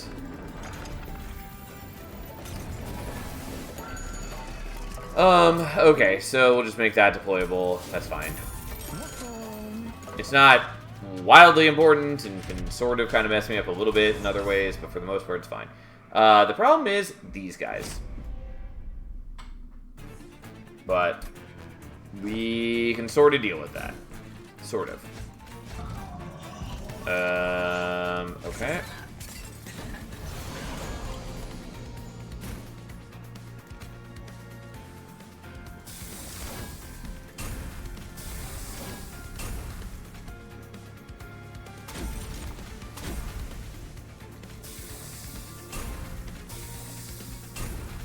Alright, gotta deal with the Scourge card. Oh well, that's life. Oh, I forgot that you have Reanimate, and that's actually legitimately bad for me. Well, fine. We'll just have to deal with that.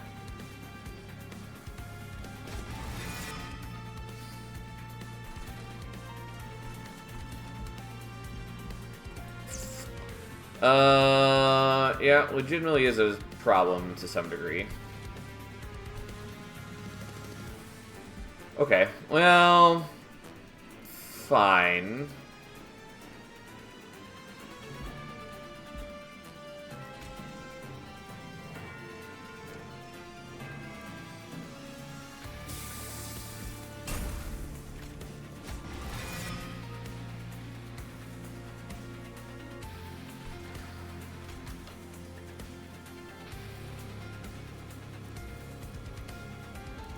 Okay, I guess we'll do it like this.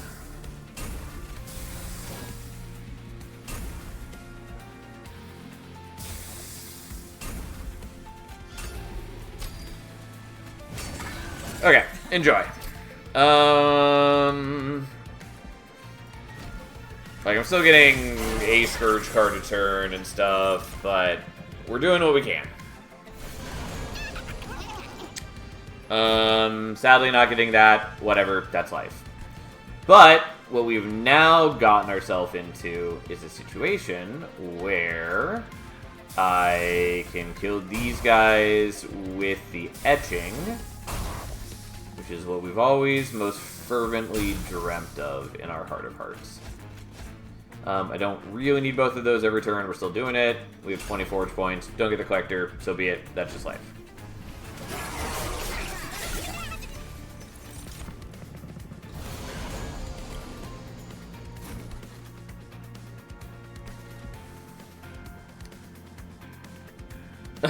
Perhaps it's not the right thing to say, and I should not say it, but you look a little bit like a dwarf, Sal. I admittedly expected you guys to say this yesterday when we were talking about dwarves. But, yeah, you know, here we are.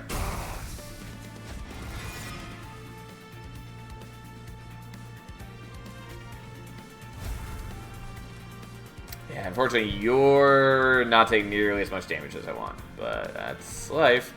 Well,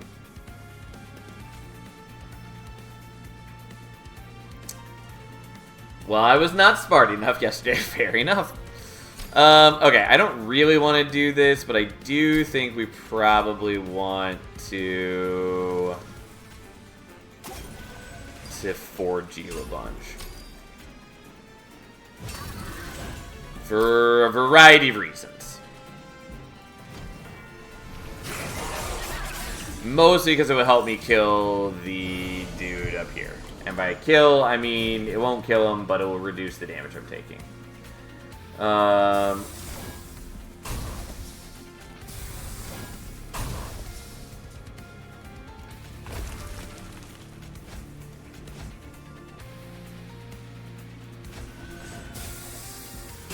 Okay, there we are. We have forge points. You are burning out, which is sort of by design. And by sort of by design, I mean I had the ability to not let her burn out here, and I chose to let her burn out, which, you know, does mean it's by design.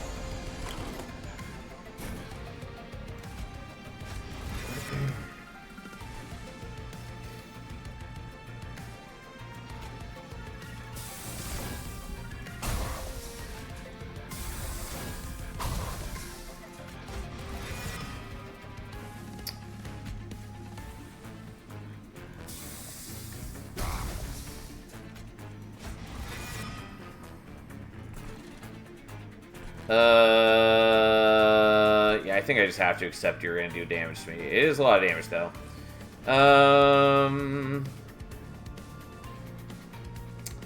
Ooh, I didn't actually have to accept that. Let's do this the correct way.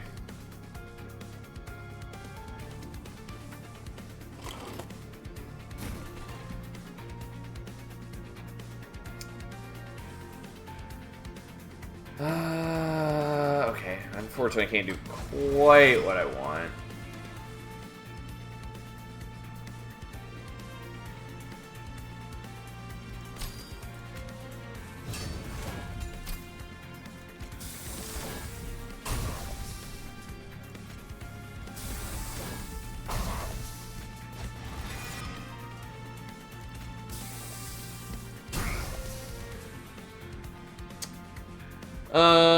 Okay. So,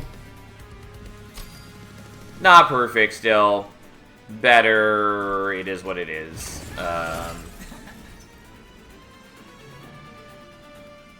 didn't actually have to accept that. Sounds like a thought after getting more tasks at work. Fair enough. Alright, we were taking damage, but we're only taking one hit from him, which is a lot less bad than it could be. This is still one of the worst fights for us. We knew this was going to be the case. Okay. You're still alive, so we just kind of have to deal with that.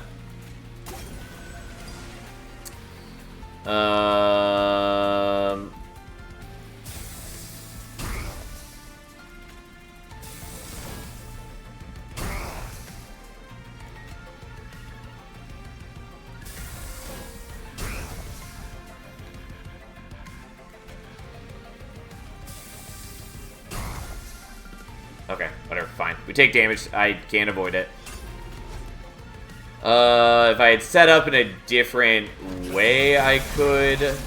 Like, I really should have had this guy up front, and for some reason I didn't. It made some amount of sense to me at one point. It was incorrect, though. But here we are. Unfortunately, we're going to have very similar problems going into the Dominion fight in a moment. We're just going to have to see how that goes.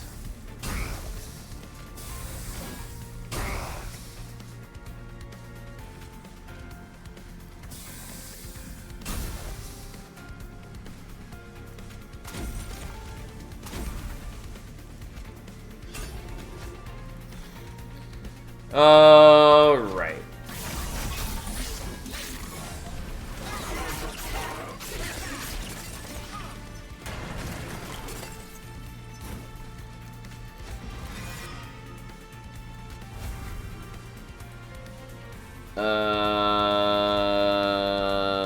Okay. Well, here we go.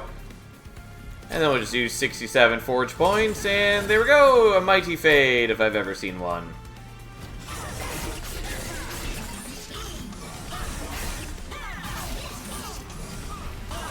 And there we go!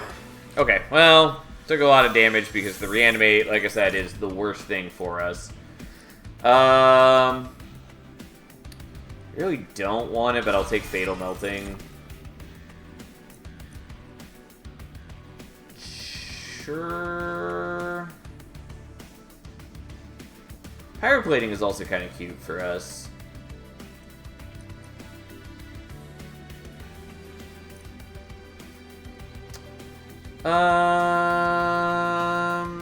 Fine, I'll take it, I guess. Here we are.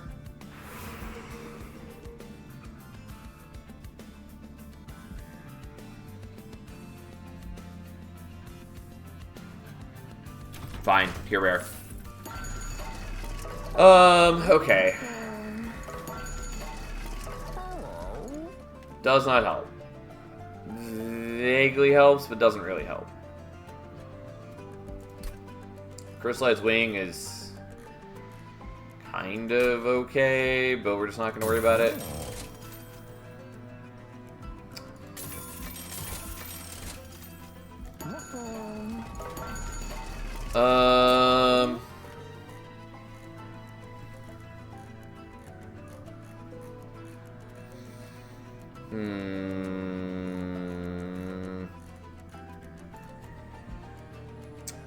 Should probably do this on one of the smelt things, but I didn't.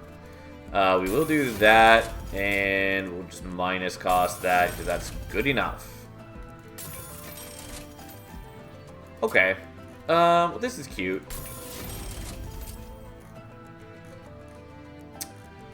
And the intrinsic does not really matter to us. Could use it to minus cost something. Or I cannot bother with that. What would I want to dupe? Maybe the metallurgy. I think we're just gonna do this. It's not really necessary, but it is sort of vaguely cute. Specifically, it helps out in the Titan fight, which I don't really need a lot of help for, but hey. And just for the sake of it, we'll take that, whatever. I could remove more cards. I kind of don't want to remove a ton of cards, though, because I want to be able to smelt them. Now, the issue is Seraph is going to kill everything. It's going to kill things that are not Fade, and that's a little annoying, but we'll see what we can do.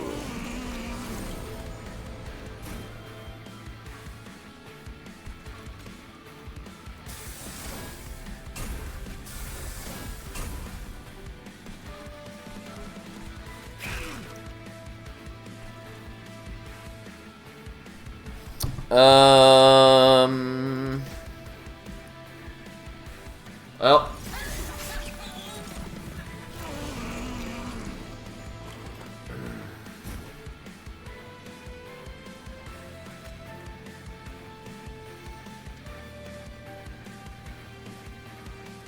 That first turn draw was pure trolling. I mean, there's not a lot of better things I could have drawn on my turn. It's like, I'm not that surprised. Wasn't terribly helpful, though, I will agree.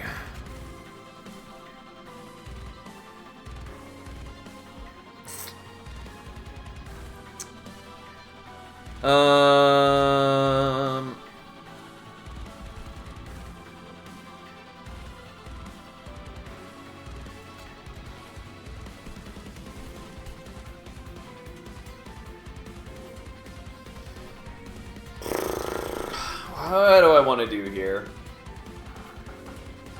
It's mostly just, am I playing Fade on bottom floor or top floor? And by top floor, I mean mid floor.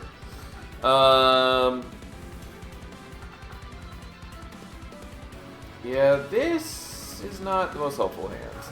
And I really wish that I had more forge points for Fade.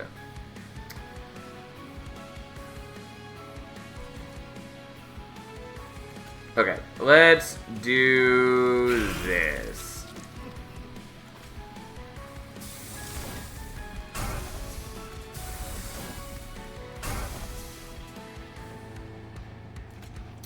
She should have done this differently, but that's fine, because I could have given you armor, and now instead I'm letting you die, and that was a mistake.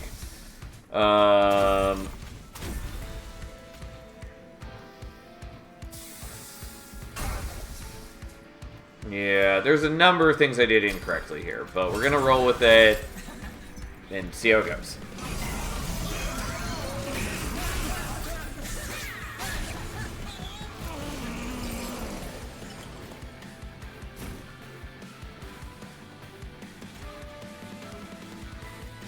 Okay, well, I can get Fade back. I would really like to get you back.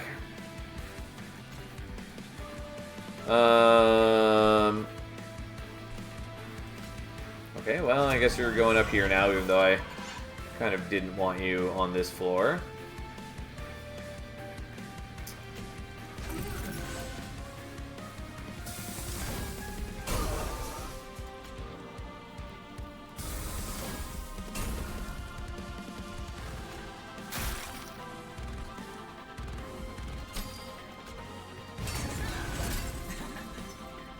Okay, well, it's going fine-ish. I'm glad that no longer goes up to the pyre. They did that as a bug fix, but also it's just nice that you don't have to watch it go to the pyre. Especially if you're trying to play out multiple of them one after another, which is less common since it is an X-cost card, but still.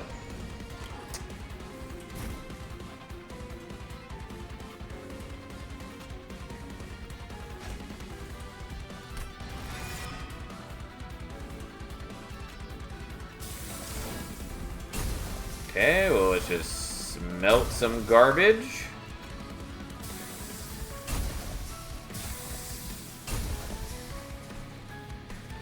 We're going to play that out because I want it as a guaranteed way to get some of the reanimate dudes killed. And I guess we'll do this so I can start making Fade better at her job. And then we're just not playing the pyre plating yet, and that's fine. That's fine. And I'm aware that Ember Staff is basically never doing anything for me because I am smelting all of the, like, blights before I can play them. Oh well, too bad. Just suck it up.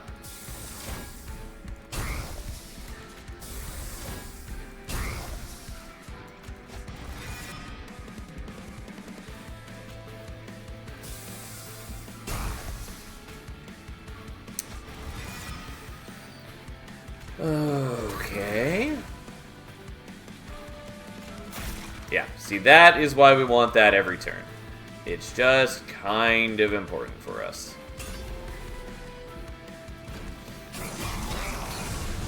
Oh, this is a messy deck, but it's a cute deck. It is, like, it is doing good work. It's just very clumsy, and this was kind of our worst matchup. Kind of. Okay, so Fade's dead. Now she is less dead. Now she is more dead. Less dead. More dead. Wrong order.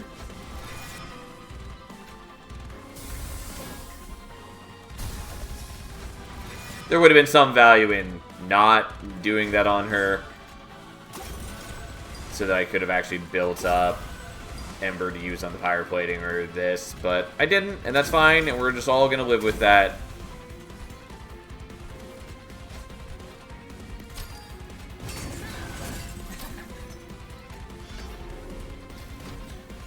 More dead, less dead, more dead doesn't sound like good dad to me. How dare you?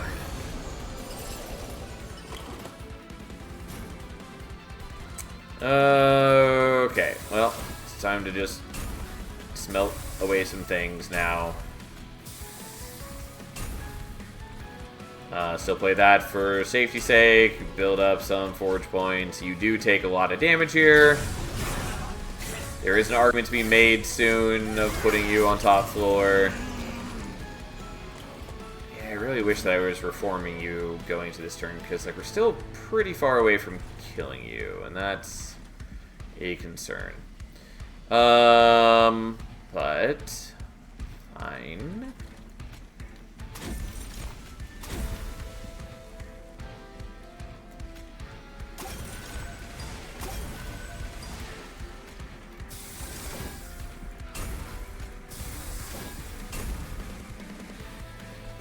I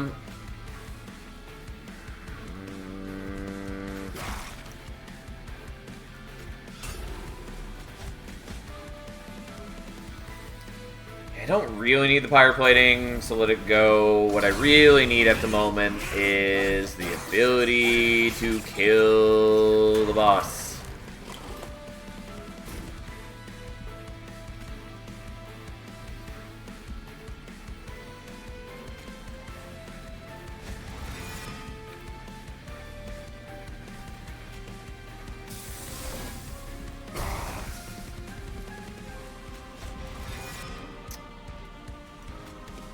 I was wondering if there's any way to know which enemies show up between boss fights, like, for example, the one with the mute art, does that always come with a specific final boss, or is it totally random? If you're talking about... So, flying bosses, yes.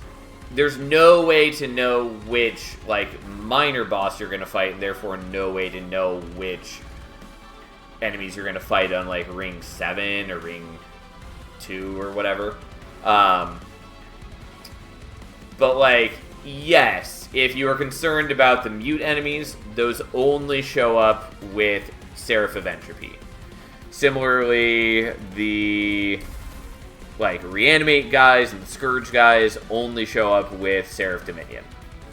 Basically, if you are ever unsure, just look at what color the enemy is, and you'll be able to tell. Like, all the red ones are Savagery, all the green ones are Dominion, all the purple ones are, well, with minor exceptions, kind of. But all the purple ones are Entropy.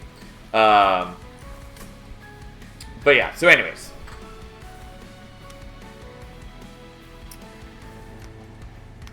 Silencers are associated with Entropy Seraph, but any Ring 8 waves can appear in Ring 7, so you need to be prepared for any. Yeah, more or less. But yes, as far as the bosses, you always can know what their wave composition is, depending on what variant they are. This is true not just for Seraph. Like, this is true for Strix and Hallow. This is true for Flesh Weaver, Archeon, and Kale as well. Depending on which variant of that boss you're fighting, like, if you are doing Inevitability Strix and Hallow, they will have a different... wave composition from Bloody Harvest, Strix and Hallow. So, if you know which one you are up against, you know exactly what the wave compositions will be.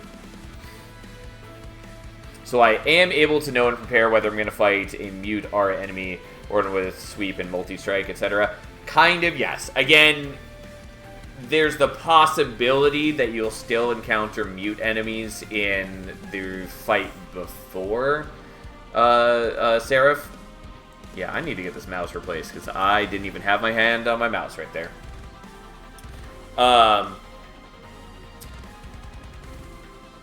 Anyways, yeah, so like you can still encounter mute enemies in the prior fight, but you will for sure not fight them in the Seraph fight unless you are up against Entropy.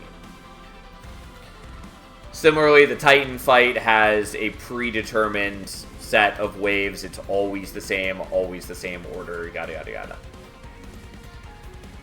Yeah, no worries. But yeah, learning the wave compositions and all of that does help quite a bit in improving at the game. Okay, I do think we want to knock off one of your reanimate. And let's do...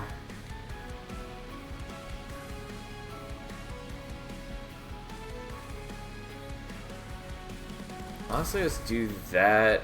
Oh, except that's 0 cost at base. Whoops. I was trying to get extra Ember off of it, and then I totally spaced out. Was not helpful. Just kind of wasted them. That's fine. Okay, that is enough for the kill. I thought it probably was, since she doesn't have any corruption on currently. She will gain a little bit of corruption from him, but then still the corruption isn't doubling at a very fast rate. And he only has 20 base attack. Like, his actual attack, not that threatening. Anyways, plus we're doing, like, you know, almost 1,000 damage per round between the spikes and the attack, so.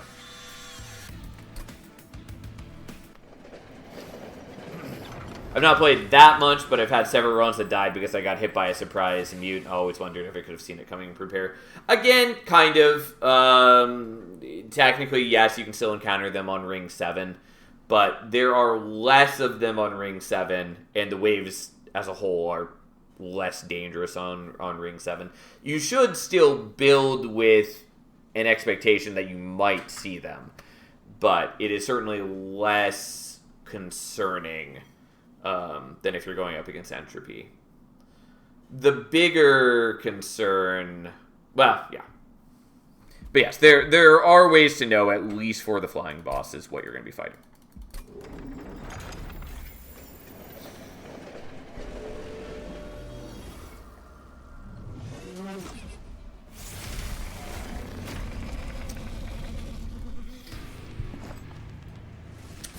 Okay, well, despite a little bit of an awkward start, she is up to 494 spikes, which isn't bad. Where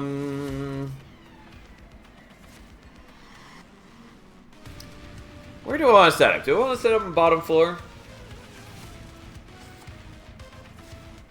I mean, Fade's definitely going on bottom floor. It's just a matter of where I put everything else.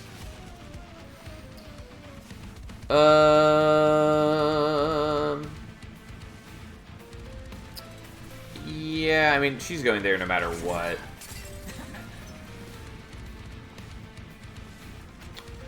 Yeah, this is fine. We'll do this. They'll, like, yep. Crucible Steward's gonna die kind of no matter what I do here. We're gonna have to reform them both. That's not too big of an issue, though. It's kind of why we did all the things that we did. Okay, so let's eat you. Let's reform you. Let's eat you again. Unfortunately, I don't have the Railforge spike because this would be a very good time to use it. Technically, I could maybe draw into it with Versatile Ember Staff.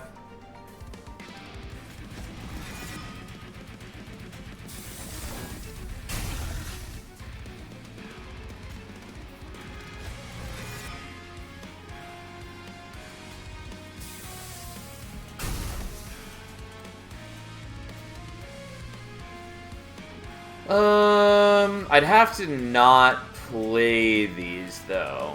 Well, actually, I'd have to only not play one of them. Okay, so we'll do this and that, and then it didn't help either way. I mean, that's fine. Keep the Crucible Steward alive, which is not a big deal either way, and then we have to reform these. It's okay. Here we are.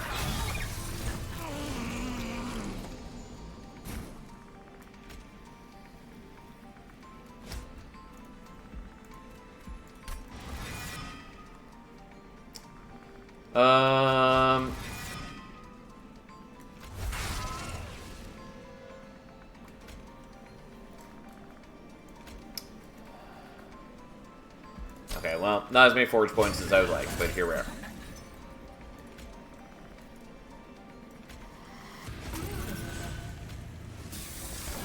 Let's do that. And then we'll get you back. And then Fade's still dying, but she's accomplishing her goals more or less before she dies. And then we'll give you guys extra attack so that we're passing on more armor every turn because it scales on their attack. Also, with Burnout, they're now getting Rage with Fade's First Blade as well, which is fine. Again, Fade's First Blade is a little less impressive in Monster Train 2 than Monster Train 1. Still decent, but not that great. Alright. Now, kind of want to do the Pyre Plating. Probably want to do the Spike, though.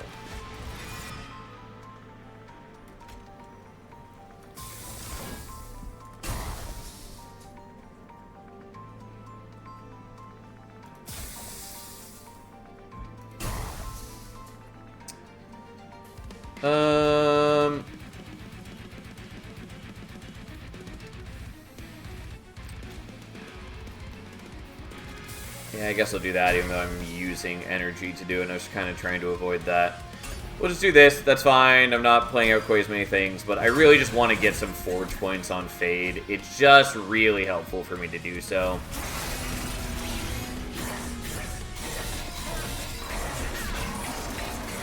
Because then, like, once she starts staying alive, she can start getting the armor from these things. Also, I can maybe give her Herzl's hammer at some point, too. I think we're probably just going to eat Herzl's hammer, though. Maybe.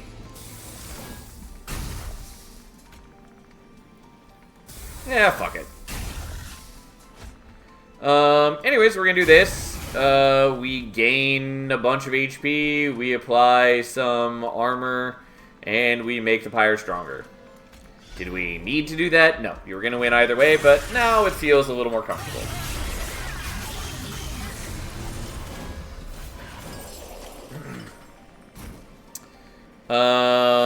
Yeah. Well, I would prefer not to take a bunch of damage. I do miss out on all the armor from that, but it's not that big a deal.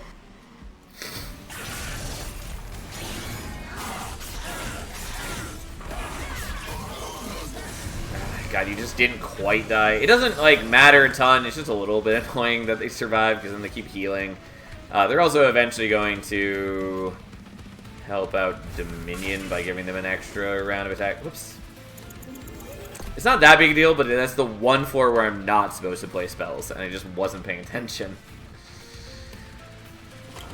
My mind is just on other things. Anyways, here we are. It's not a big deal.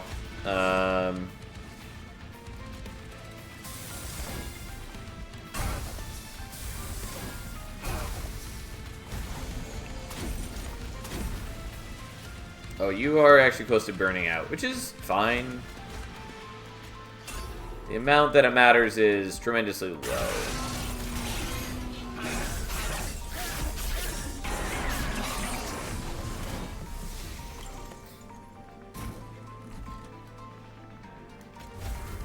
Yeah, we're just waiting for Dominion to die. Who would have guessed?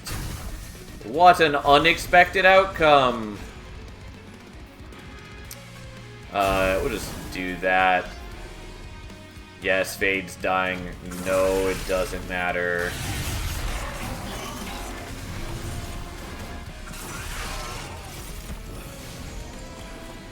Alright, well, there's lots of things I can do. We are going to do this just for the sake of it. And forge Fade with another 50 forge points. Look at her go. Truly impressive. And then we'll just shoot, and we had a second one to play as well. Because that's what happens when you let units go up to the pyre room. Because for some reason, that's how it works. I mean, I understand mechanically how it works. It feels buggy, though. It's just another weird consequence of the trigger being on Dominion rather than it being on, like, the pyre or just, like, on an artifact or something that it gives you. It's just strange. There's just one more reason to move the trigger off of Dominion. Feels strange that Dominion generates the pyre in the first place? Yes. Yes, it does. Because thematically, why is it generating the pyre light? Like, it just doesn't make sense. Doesn't make sense thematically, causes issues mechanically. Anyways, there we go. We got little Icarus up to 554 spikes, even though I believe it just said a different number than that. Yeah. Weird. Oh, it probably she starts with 5 spikes or something now, doesn't she? So that's probably why it's saying a different number, because it's not saying the total highest she got to, but yeah, anyways. Yeah, I just forgot that she starts with 7 now. I was thinking that she starts with, like, 1. But that is no longer the case. For reasons. Anyways, that was not a short run. I actually don't know how long that one was, but it felt long. It was cute, though. I'm glad that it worked out, even though it was a little sloppy, because my original plan kind of melded into a different plan. Started with 1 before the buff. Yes, I do remember that because I remember specifically when and why she got buffed. Especially because starting with the Titan skin enemies was rough. You could still do it. It was just felt bad. Did you play the new mode? Do you like it? I have played the new mode. I have not played it nearly as much as the normal mode. I like what I've played of it. I like the normal mode better. I do still plan to play more of Soul Savior, though. I really appreciate all the new enemies. I think there's some interesting ideas in it. I'm less interested in, like, meta progression type things from the Souls. And I'm a little weirded out by not getting the boss relics regularly, which is kind of, like, it's kind of refreshing because it's different. It's also less fun because, like, it's harder to utilize a bunch of units and stuff and yada yada. How many crowns left? We have 5 because there's 1 here and then there's 1 for each of the champions over here. So 4 on this page, 1 over here, and that should be everything.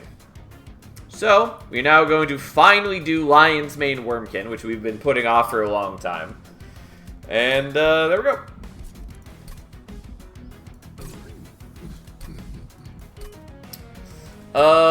Yeah, we definitely want the accurate breaks. Because we want them to be able to take the +20 and consume upgrade, and not just the -2 and consume upgrade. It's a shame that Spore Touches don't do 0 damage, because then they could also take the +20 and consume upgrade. It's not like a necessary thing, but I've always wanted that from Spore Touch. I understand why they don't want to do it, both because, I mean, just, I'm sure it would feel, it is probably against their design sense to have a card that says deal 0 damage. There are other games that I know that wouldn't have that hang up, but I can imagine that they probably don't want to do that in this game. But, anyways. 0 damage spells have odd synergy with Pyrogel. They do. You would expect them to not do any damage, but they do. They still proc the Pyrogel. It can happen when playing X cost damage spells for 0. Yep. Yeah. There's the potential for a fun etch run. Yes, there is entirely a possibility that we won't etch at all, but who knows?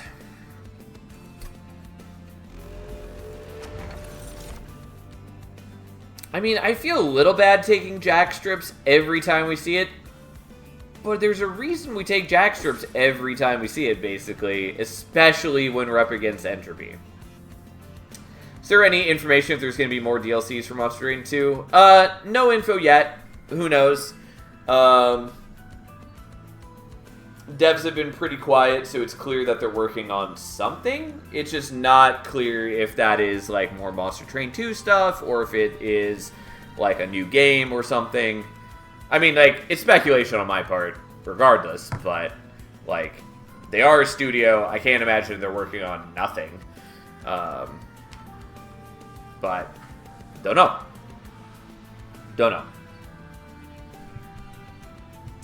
Nothing left on the roadmap. Might depend on how this goes. Second clan page is so empty. I mean, I'm sure it depends, at least in part, how their sales do. I also can imagine, and again, this is like heavy speculation on my part, but I could imagine that, like, with the release of Slay the Spire 2, they probably want to take a step back for the moment and try not to be doing, like, direct competition with Slay the Spire 2. So it wouldn't surprise me if they wanted to do, like, a different project for the next year or two and either come back to Monster Train or maybe do a Monster Train 3, or maybe they're working on Monster Train 3 right now. I don't know. But it would not surprise me if they wanted to not directly compete with Slay the Spire. They're still theorizing about the odd lack of Malika in gameplay when she appears in cutscenes. I don't think there's anything weird about Malika not appearing in gameplay when she appears in cutscenes. Like, there's a lot of people speculating that, like, the upcoming clan would be, like, a Malika and Herzl clan, because they're both Titans. But I don't think there's anything thematically linking between them. other than their Titans. Like, and they're very different Titans. It makes way more sense that it was Hef and Herzl together instead of Hef and Malika. I don't even know what a Malika clan would look like, since her whole gimmick is that she is the Titan of Change, and her body changes depending on the clans that she's interacting with, yada yada. Like, there are ways you could make her mechanically work, but, like, it's not weird to me if they choose never to make her playable. Because, like, as the Titan of Change, you'd have to do some, like, wonky things with her clan to, like, play into that theme. Could be very hard to make that feel satisfying mechanically. You'd also, if she is the leader of the clan, you'd also have to come up with a second champion to lead it alongside her. She's also, in the story, not explicitly on your side. She makes it clear multiple times that she is there just to kind of mess with both sides because she likes a good show.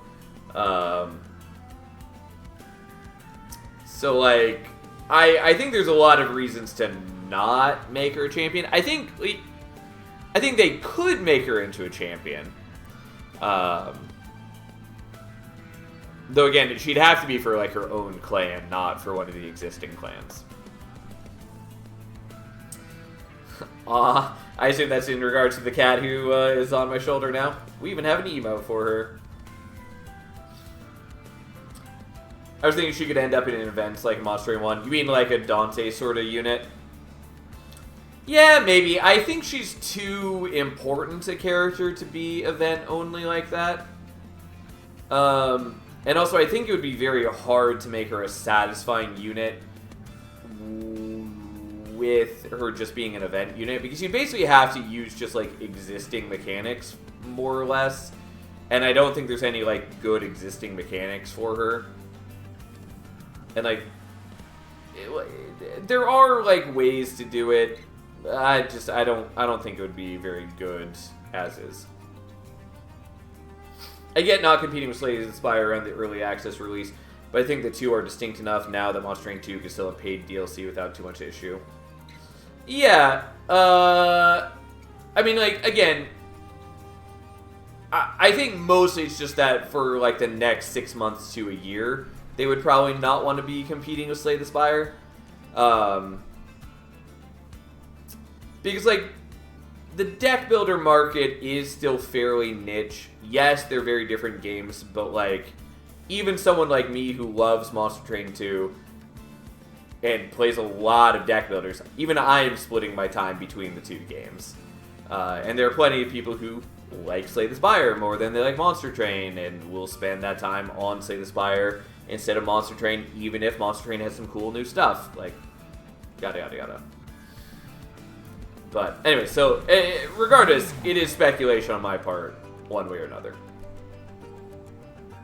Anyways, to actually play the run, we could take Maneater, or we could take not Maneater, and we're going to take not Maneater. Especially because at level 2 of Everbloom, she gets an edge trigger, and we're going to hope that we can do cool things with that.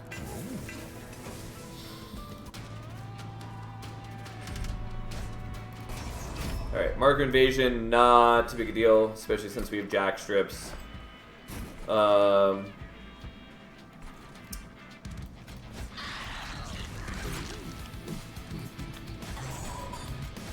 As someone who slightly prefers Slay the Spire, I'll buy whatever shiny shoe puts out for Monster Train. Yeah. Yeah. I mean, I think they... I mean, I certainly love Monster Train, and I think they have earned a lot of goodwill and proven they can make a great game. Even Inkbound, which had some problems, I still had a lot of fun with. And mostly their problems were around, like, marketing and that sort of release rather than the actual gameplay. Sure, we'll just do this now while we've got it.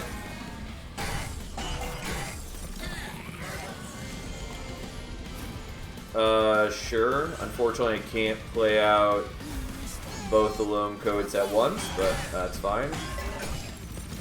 We're in good shape either way. as we make an ever-growing fungal stack, and we're buffing the whole team with the Keeper of Echoes as well.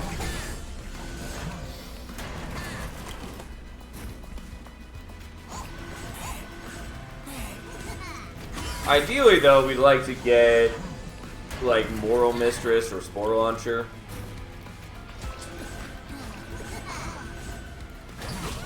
I also had a lot of fun with Inkbound, but never really hooked me like Monster Train did. No idea why. I mean, they're very different games. There's definitely some, like, similar design sense. But they're very different games. Also, I'll say that I think Inkbound is much slower to get into because of the quest system. Like, there's a bunch of, like, really boring quests that they want you to do. And I don't think the writing is nearly as compelling as it wants to be. And to be fair, some of this is because it's clear that they wanted to be working on Inkbound for a lot longer than they ended up working on it.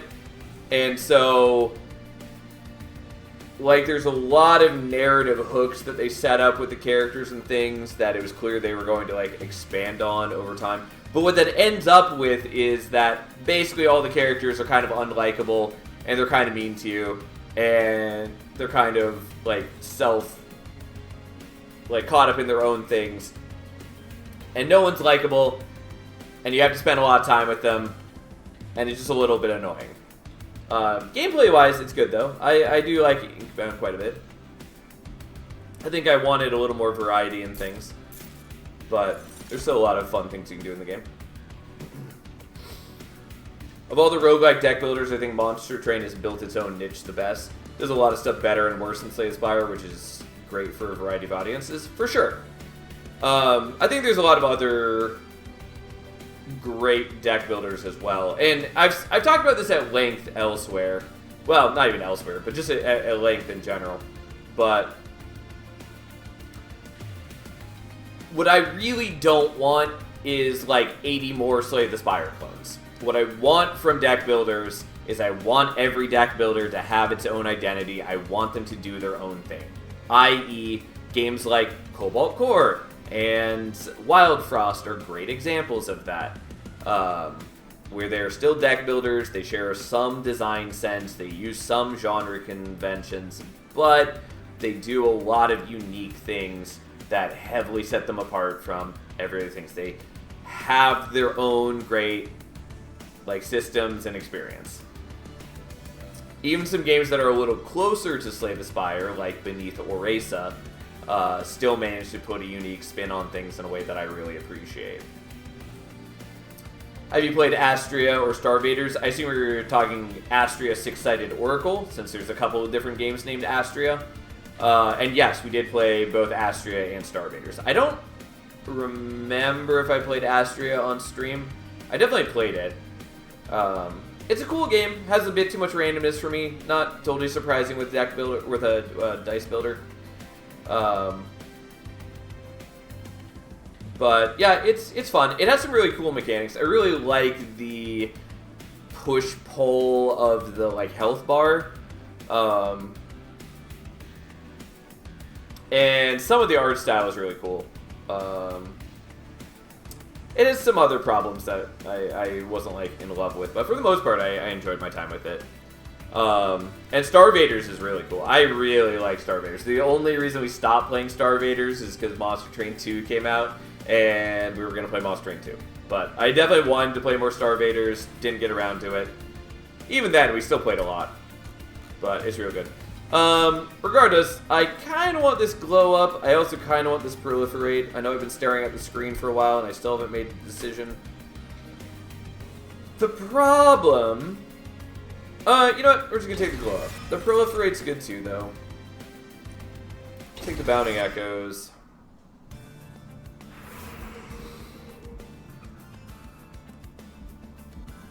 Okay, we're going to go here. I'm pretty happy with that holdover. Ooh. Well, I mean, these are the units we wanted. I'm going to take Spore Launcher. Unfortunately, this does mean that we can't fit the... Oops, not that one. There we go. This does mean that we can't fit the keeper on the same floor. But that's okay. We don't super need it. Okay, so you're going here, you're going here, that goes there.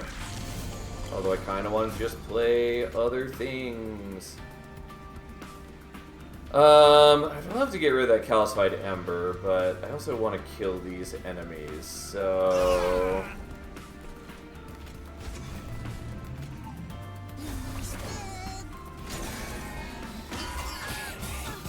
I mean, it's not the end of the world if some of these guys survive. Also, I kind of forgot that I have jack strips because we spent so much time yapping. So, like, these guys will naturally die anyways. So I probably should have set up on mid floor, not bottom floor, but here we are.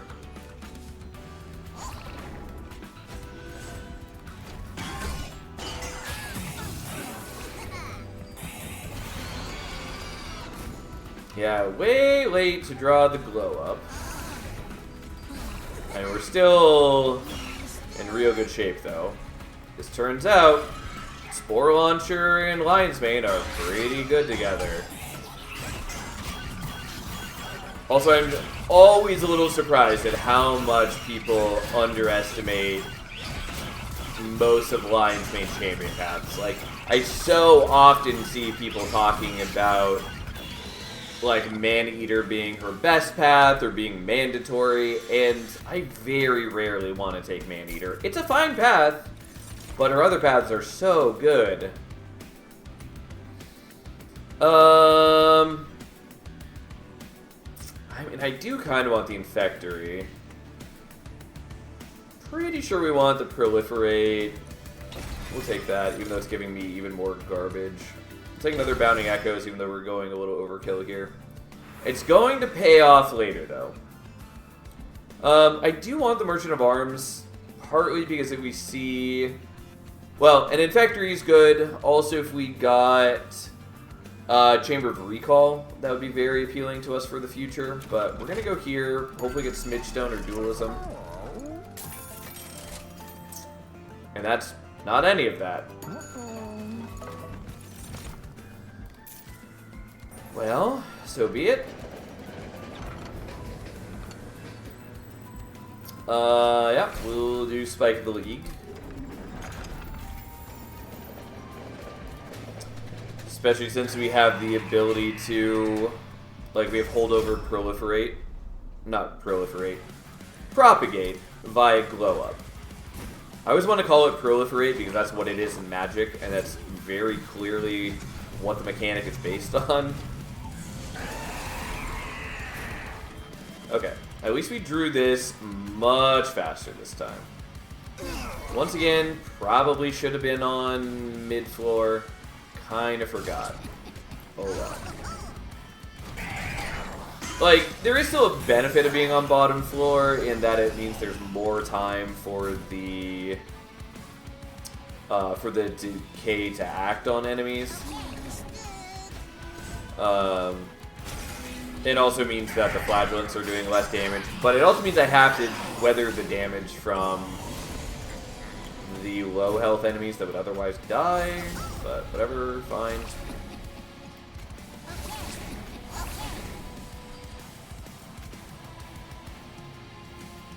Okay. Unfortunately, I have a number of consume cards that don't make sense at the moment. They will make sense soon. I.e., the Bounty Echoes is not doing a whole lot for me. But it will do something for me once I upgrade Lion's Mane and she gets the edge trigger.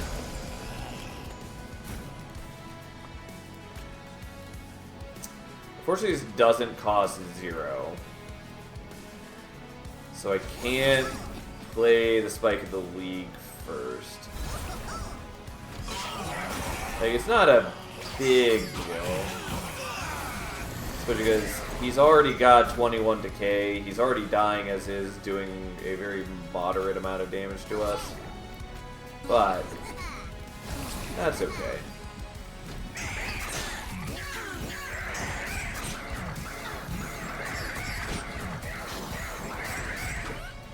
But,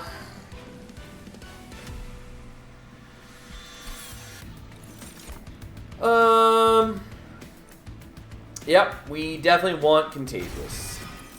Absolutely, we want Contagious. I'm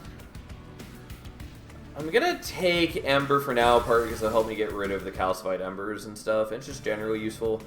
We're probably taking Draw for the next one.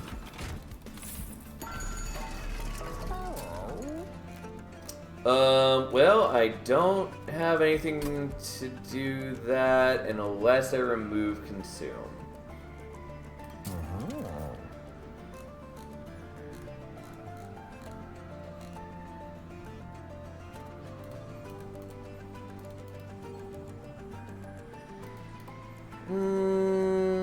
I mean, this is probably worth it. So, like, I could remove Consume and hold over on the Spike of the League or the Proliferate. I think we're doing this. It's a bit unnecessary, but it's still good for me.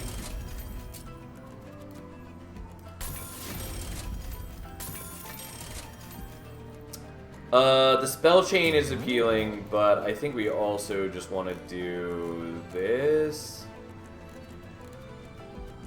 Yeah, we'll do that.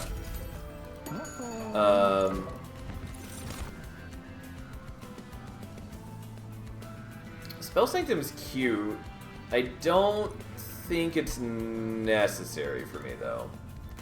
If I hadn't just brought this down to being 0 cost, I would maybe be more excited for it, but we did. And it's fairly expensive to play. Alright, we now have an Edge trigger.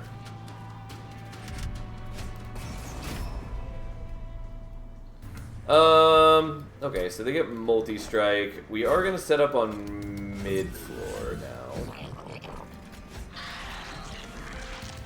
Because I have now actually remembered that we have jack strips. And that seems correct to utilize. I would love to play the Lone Coat, but we're going to take the opportunity to get rid of this.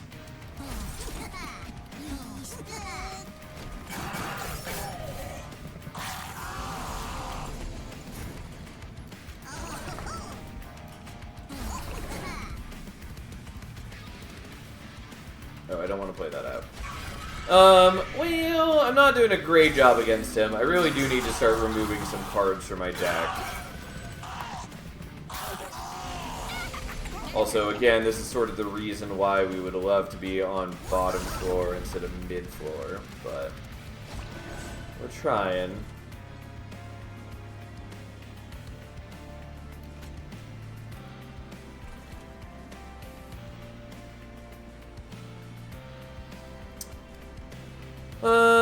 So like I could do the Proliferate here. I don't think that's enough to kill him.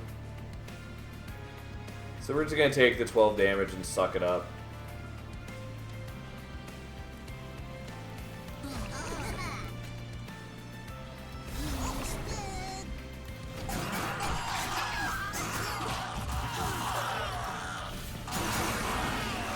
Well, so be it. It's fine. At least we get extra gold from that. It's not the end of the world. Alright. We're doing okay. Would really love to get Smidgestone or Dualism for the Spore Launcher. Would also love to get more Consume cards. But on the whole, we're doing fine. I'm also building up more and more Reanimate. Unfortunately, that doesn't matter too much against Ajax, who is going to sap me into oblivion.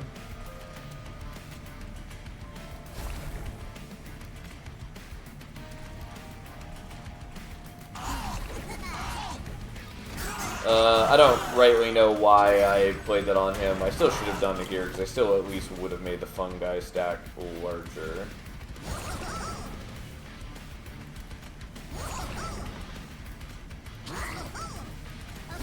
Alright, well, couldn't get rid of the calcified ember, sadly, but we do kill Ajax. Okay, you need to move. Ugh.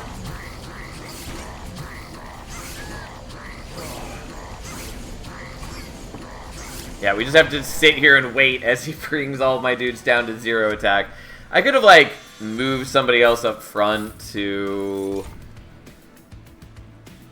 like, slow down the rate at which the sap was messing with my dudes. But we didn't. Yeah, we'll take the fertile ground. The mulch is also good. I could take Power of Knowledge. I don't really want to, but I could. You know what? Fine. We'll finally do it. I should take the ambient charge there, because the extra draw is just better for me. But we didn't. Okay, we're going to go here, I guess. We'll figure it out. No one cares about Mushroom. People do somewhat care about Echo Ball. Yeah. We'll take Abyssal Prism.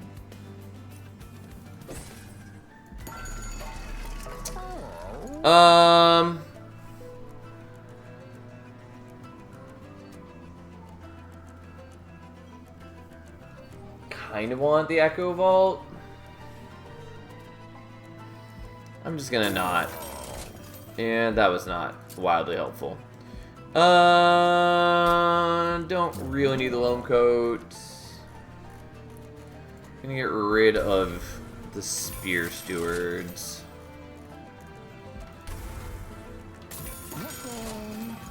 And we are going to dupe Contagious. And then just hold on to our gold.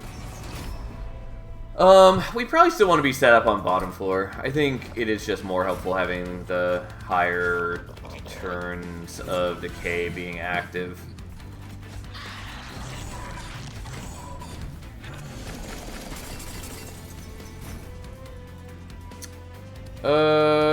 Okay. Let's do that. Let's get rid of that. It would have been nice to do other things, but this is fine. Weapons Cache is interesting in that it makes the loan code 0 cost for later. Not necessarily good, but interesting. I mean, it would have been fine.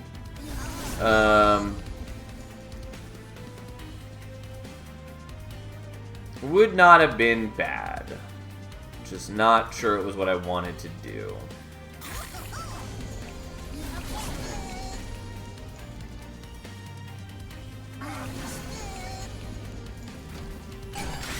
Probably because ideally I kind of want to get the Loam Coat onto the Fungi stack, and I can't do that during deployment no matter what.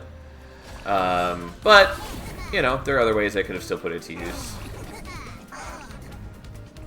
God, I really just want to get the goddamn Smidge Stone, or Dualism, or both. Or both. I really want this to cost 0.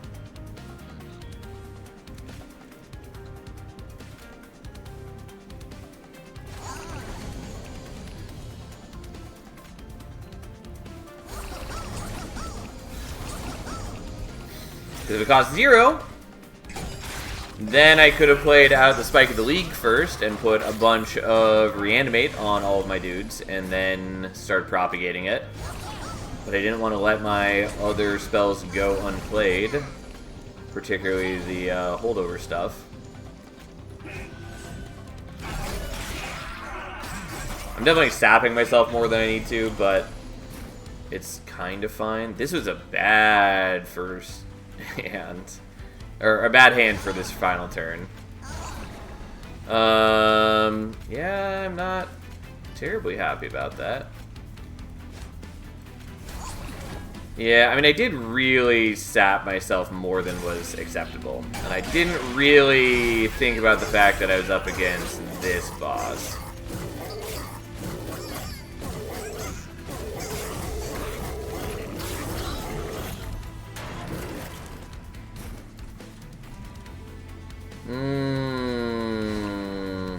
Yeah, that's not gonna work. Okay. Need to actually be paying attention to what I'm doing.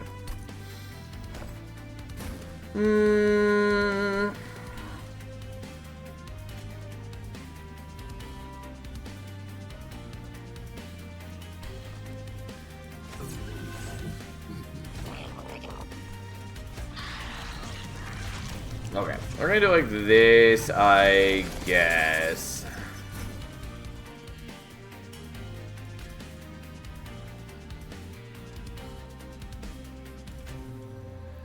Okay. In a world where I remember that that's the boss I'm up against, I think I actually want to play that out to start.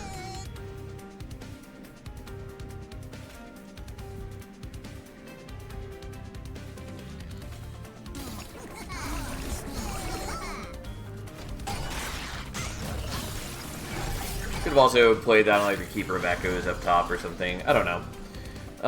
But this is where we're at.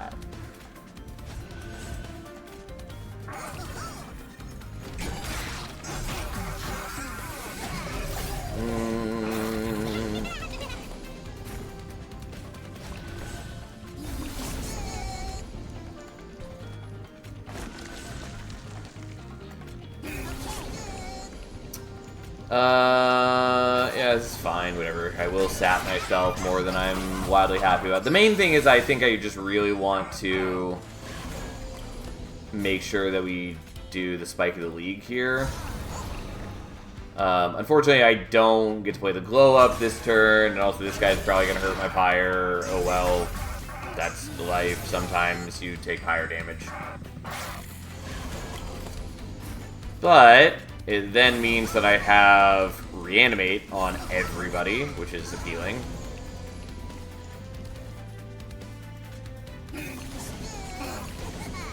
I am sapping myself a bunch, which is sad, but is whatever.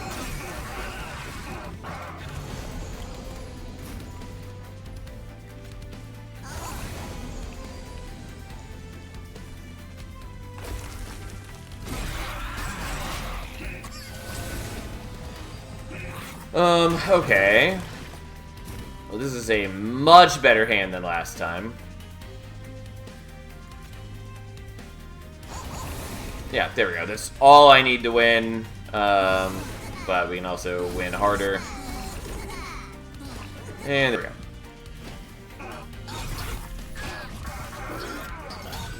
Turns out, having Reanimate on a bunch of units is good.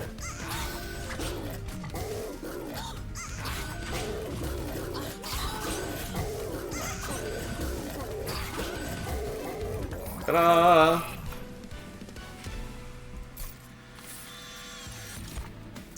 Ooh, okay. I'd considered the Great Decay. It ruins the Glow Up, but you know what? I am sort of okay with that. It's awkward. I am gonna do it. That's fine. I kind of want another Power of Knowledge.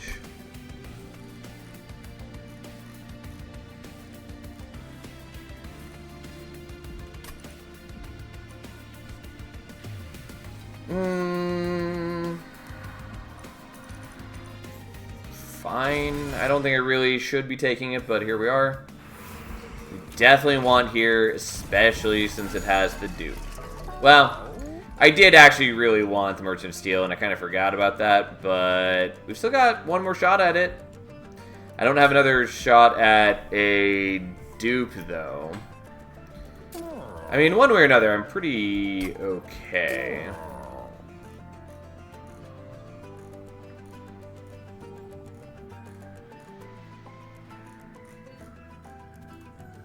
Alright, let's try for this.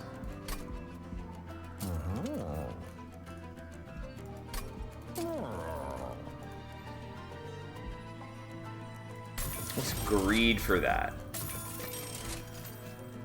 Ooh. Yeah, I mean, the double stack would have been really nice. What I was hoping for Minus one on the holdover card, I thought. I mean, that's what I should have done. But I was trying to do intrinsic on Great Decay. Which didn't happen. We have another shot at the Merchant of Magic coming up, though.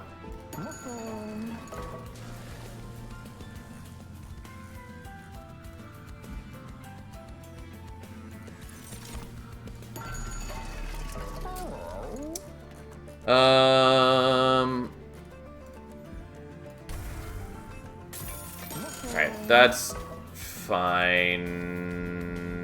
Whatever.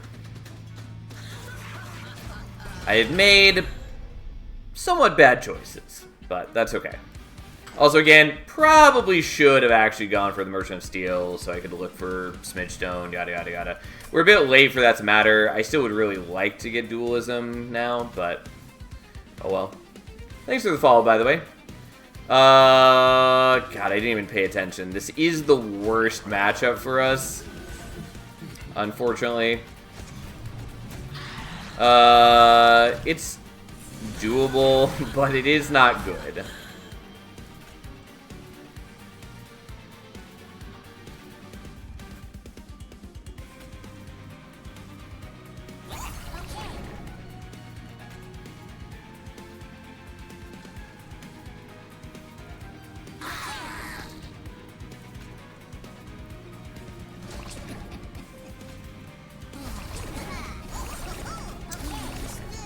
The problem being that they get to eat before my decay happens, so the damage shield blocks the decay damage. But it does go before resolve, and so like he still dies to the decay before Kale ruins my plans.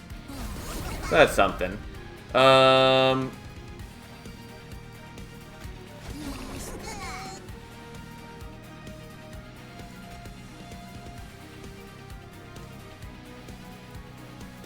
Yeah, I guess I'll just kill you instead of killing the backliner there. I do take more damage this way, but that's maybe fine.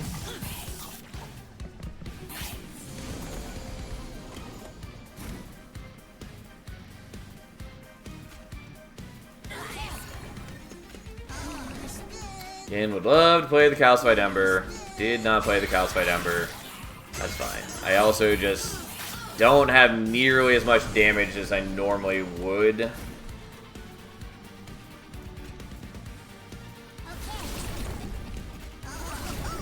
Okay, well, we now live in a very different sort of future. Also, I can't play out the Loan Code still.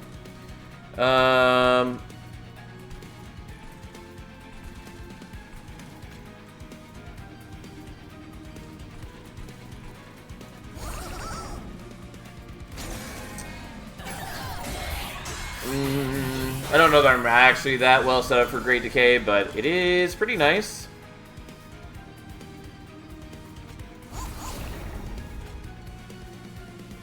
Don't mind me as we just gain 6 reanimate on all of my dudes.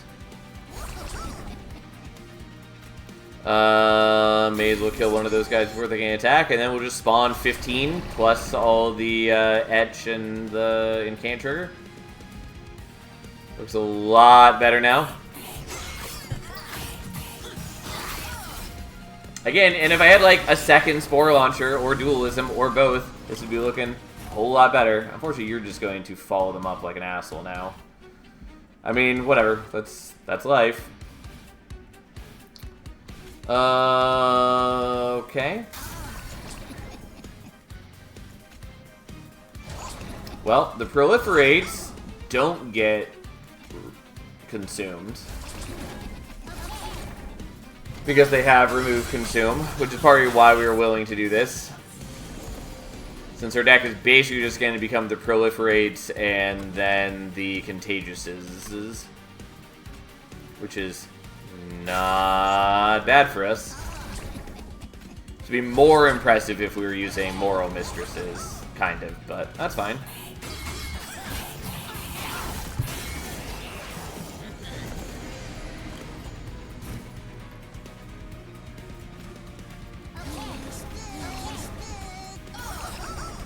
Well, this does 400 damage. We have 18 reanimate on all our dudes, and Kale just kind of dies.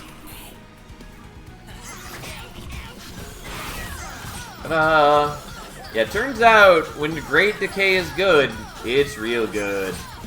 I mean, you don't even have to be doing something like this to get good value from the Great Decay. But, yeah.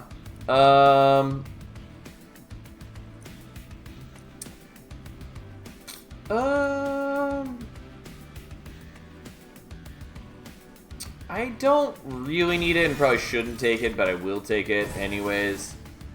We're hopefully going to see Intrinsic now.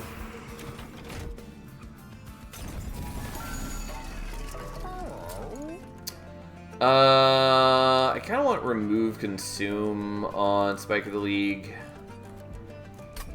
I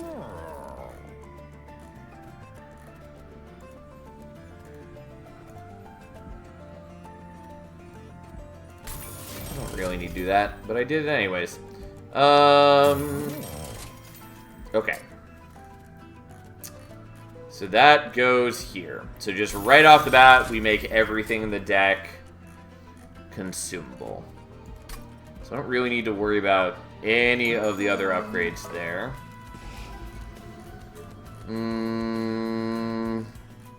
There's an argument to be made of just getting rid of the Calcified Embers, though I should be able to play them in the next fight without any great difficulty.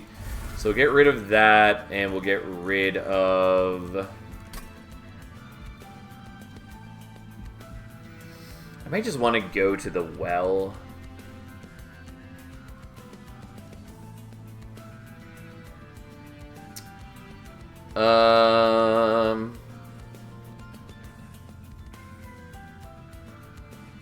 So I don't totally have a great response to the silence enemies. I kind of wasn't thinking about that properly. We should be okay for the most part.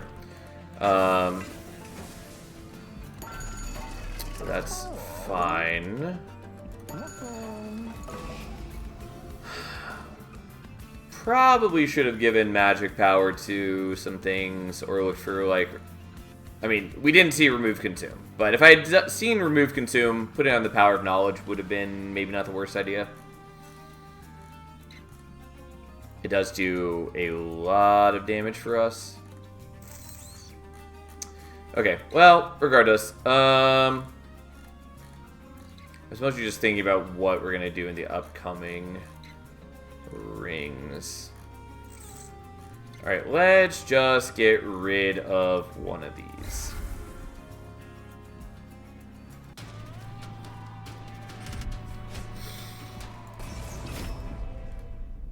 The reanimate won't matter because we're killing things with decay, so as long as we're doing enough damage on bottom floor, they will still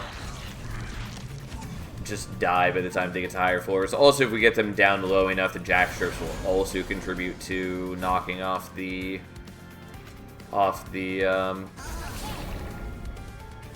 reanimate.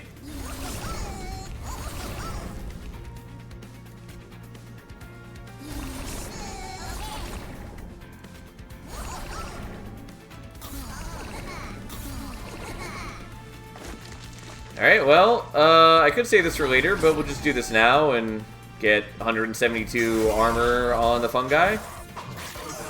Do 300 some damage to all the enemies. And then all these cost 0, so we can play out the Calcified Embers. We can only play out one of them, sadly, but, you know, we're working on it.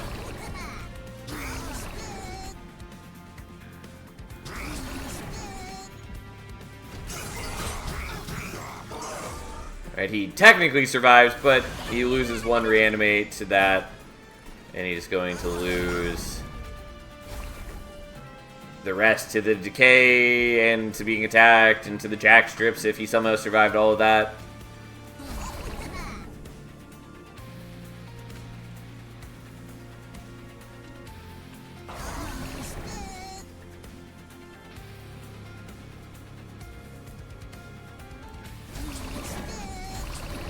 Alright, we'll just spawn another 22, 18 from the spell, and actually 23, because it's 18 from the spell, 1 from the incant, and then another 4 from the edge. I should have hit this guy with the power of knowledge, but I got carried away. I mean, it doesn't matter. He's still gonna die.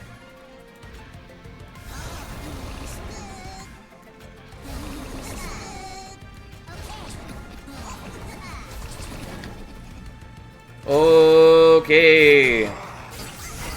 Prove this Spore Launcher doesn't actually need dualism or duplication. I mean, it doesn't, but it would be a lot better for us if we had it.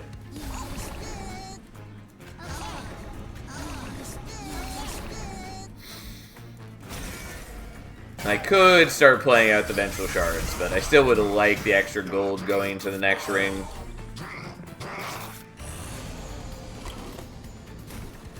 Yeah, so like, he's gonna survive at this rate, unless... So...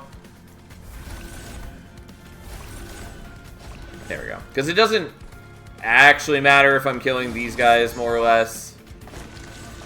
I don't know why I played that there. I was just trying to generate the charge, though we just had talked about being okay with the Vengeful Shards. Okay. So, we have mostly won already. Unfortunately, the Scourge card blocked us from drawing one of our spells, but didn't really matter.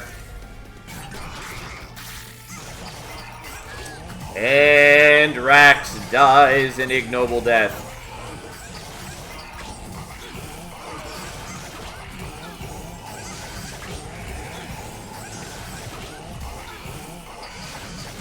There we go. Took us a while. He did cleave through a lot of our fungi stack, but that's fine. Yeah. I mean, I do like the Unearthed Treasure. The Mulch is also cute, but we'll take Unearthed Treasure. Return Soul doesn't matter for us here in Force Contamination. While it would be nice to master it, isn't actually applicable to our needs. Now we have choices. I maybe just want to go to the right.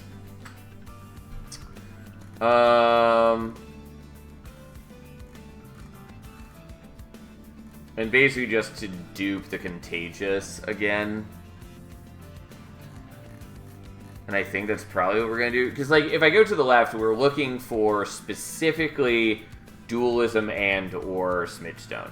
And the Smidgestone doesn't even matter that much because the Smidgestone basically just lets us put the Keeper on the same floor.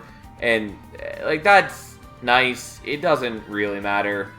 And so if I don't hit Dualism, there's very little actual purpose to me going here.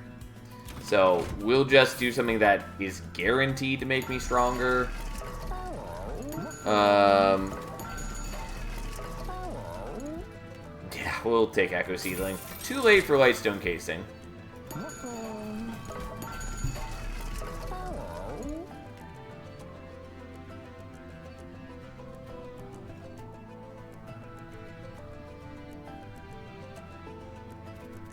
Here's... How much deployment number do I have? 6?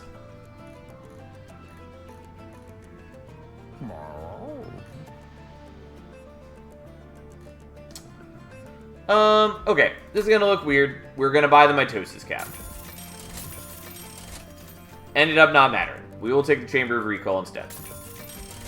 We took the Mitosis Cap just in case we were offered Exile's Diadem, because then I could have put deployable on the Diadem and then duped the Diadem and then use the Mitosis Cap to make a second Spore Launcher so that we could go into the Titan fight with 2 Spore Launchers. Didn't really need to do that, but I would have enjoyed it nonetheless.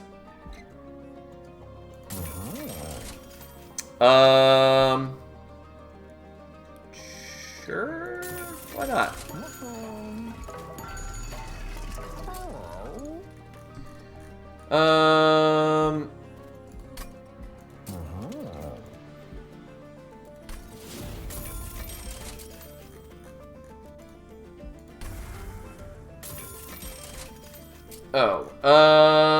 Yeah, I just spaced out for a second. So I have how much deployment number? 6?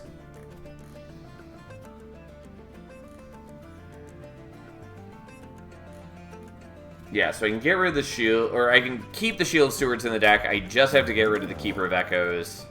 Keeper of Echoes is cute, but I could also instead have another Spore Launcher. Though I kind of have issues on this coming fight, but we'll see what we can do.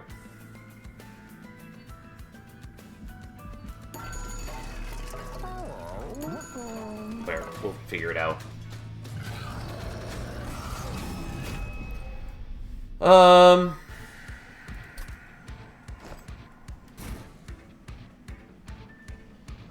Also, it'd be nice if I had an Infectory, but I don't, and that's fine. Okay, I think we're going to gamble just because I think this is just a lot safer for me.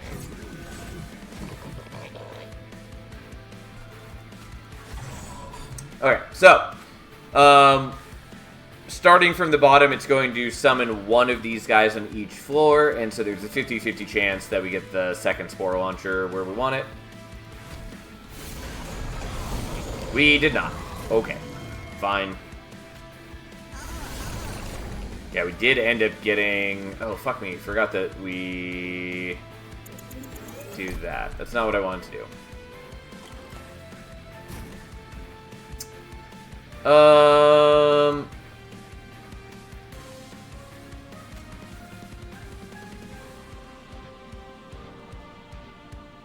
Okay, so it should work if I do that.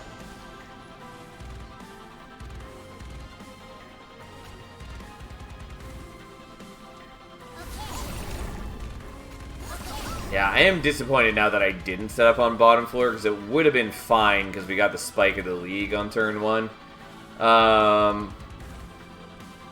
But, here we are. Anyways, have Reanimate, everybody.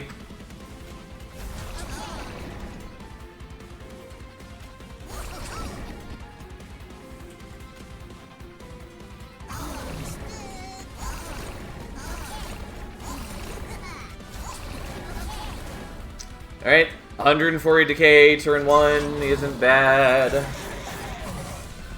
And we get back a consume card every turn. I'm going to tell you right now, I don't really care which consume card it is for the most part.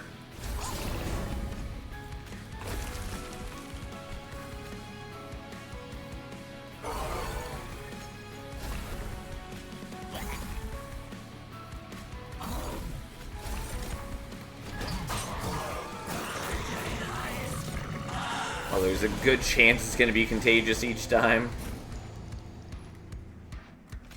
I mean, there's a good chance of it being other things as well, but still.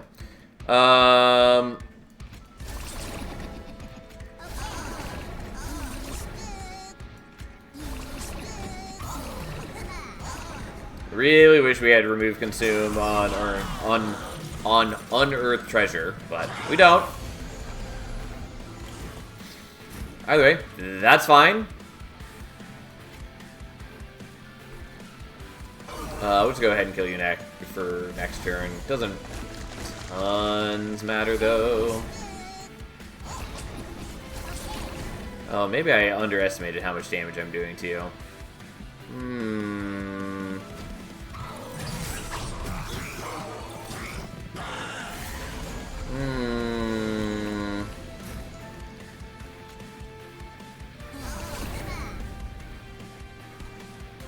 Yeah, maybe I do care about how strong you are.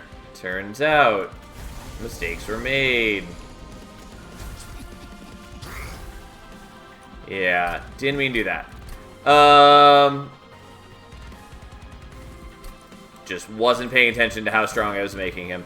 Alright, whatever. It's a little cheesy, but since I'm restarting, we're just going to stay up on bottom floor. And who knows? We might not draw it turn 1 this time. Yeah, we didn't. That's fine.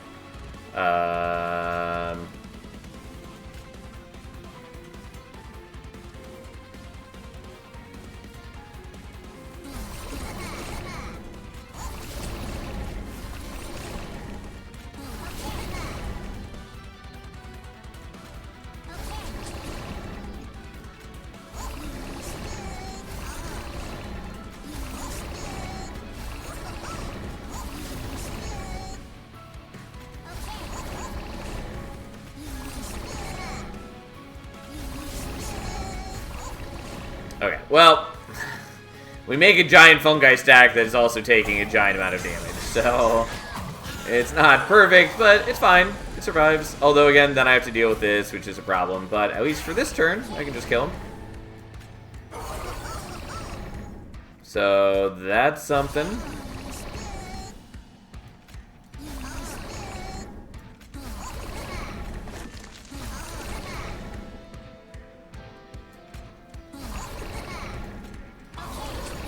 But the silence dudes are definitely an issue for me, as are, to a lesser degree, the incant guys. But at least for this turn, I don't have to worry about that.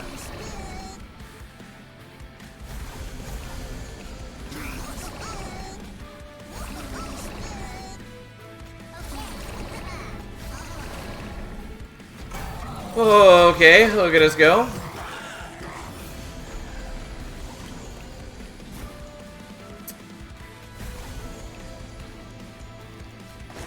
Alright, well, now we can apply Reanimate.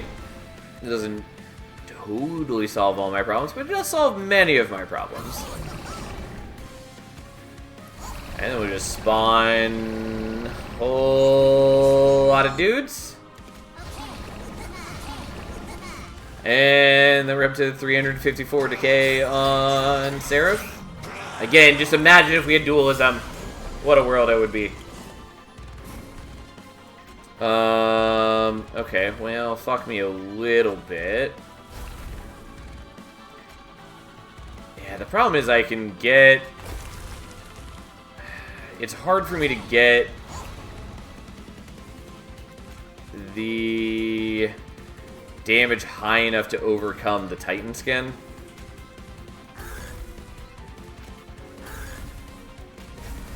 I mean, it's not the end of the world. Like, these guys are all dying to the jack strips anyways.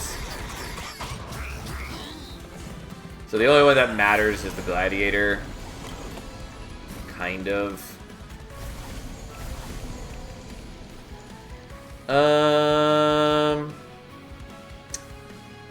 So here's the problem, though, is I don't really want to play spells here because I'll buff them up. Because letting him go at the moment, not that big a deal. Letting him go when he's got 500 attack, well, 50 attack, really, that is bad. So we're just going to accept that and play these here and not play the Spike of the League and cry a little bit, but it's fine. Seraph is most of the way dead regardless.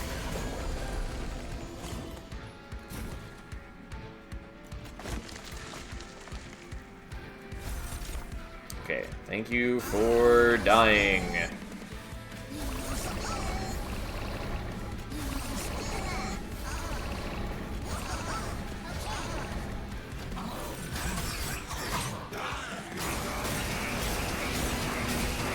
Okay, I took a lot of damage from that guy, but that's fine. And then, sure enough, we have already won here. I did technically play that in the wrong order, but not in a way that matters. Anyways, he's taking a lot of damage from decay. And thus he's dead. Okay, well, the one enemy I let get through, because we had put 0 decay on him, did do a lot of damage to us, unfortunately. But alas, here we are. It's overall fine.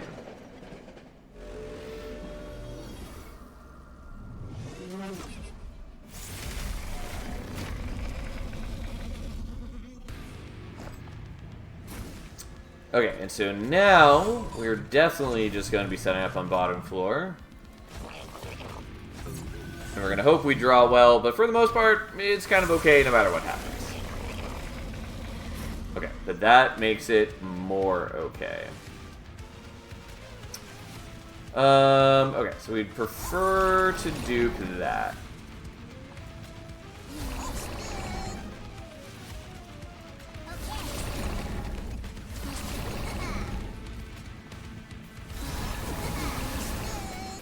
I forgot that that heals me. I just forgot that I had put the Holy Stone on it, because it's the thing that I so rarely do. Well, here we are. Shame the Contagious isn't infused, but it mostly doesn't matter. Anyways, we spawned a whole lot more. They're already taking 1,000 damage on turn 1.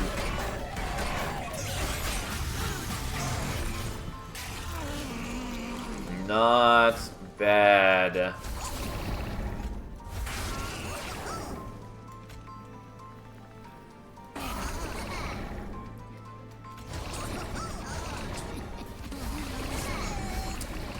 Unfortunately, I don't have anything to speed up Dominion, but again, what does it really matter? We've got enough HP. We're not in danger of dying at really any point, especially now that we've drawn our proliferates. And so we just gotta wait like a chump.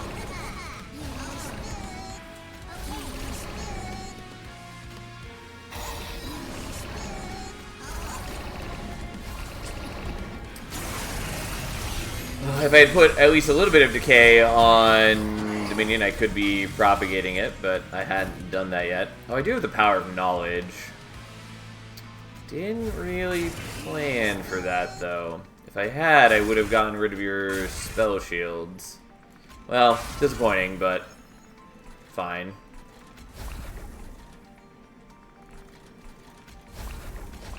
Enjoy your moderate little bit of decay.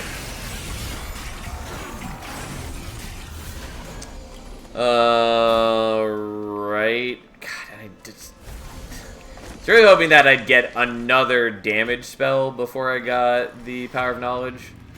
I could just not play it, I suppose.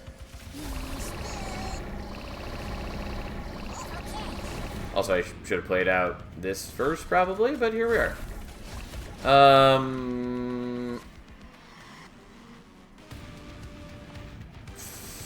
Fine. Will not play it. There's a very strong chance, though, that we aren't going to get to play it between now and then. Also, I'm pretty sure I still don't have any other damage spells left in my deck. So we'd have to get one from the Chamber of Recall. That's at least more likely than getting back the Power of Knowledge from the Chamber of Recall. Boy, do I love just drawing a bunch of Curses of Entropy.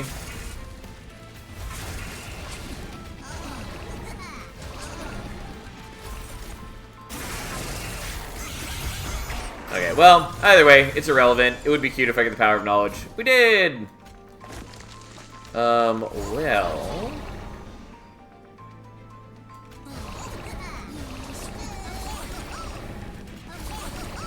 And rather than doing the Power Light, we'll kill him with our own spell. And we have finally mastered Power of Knowledge.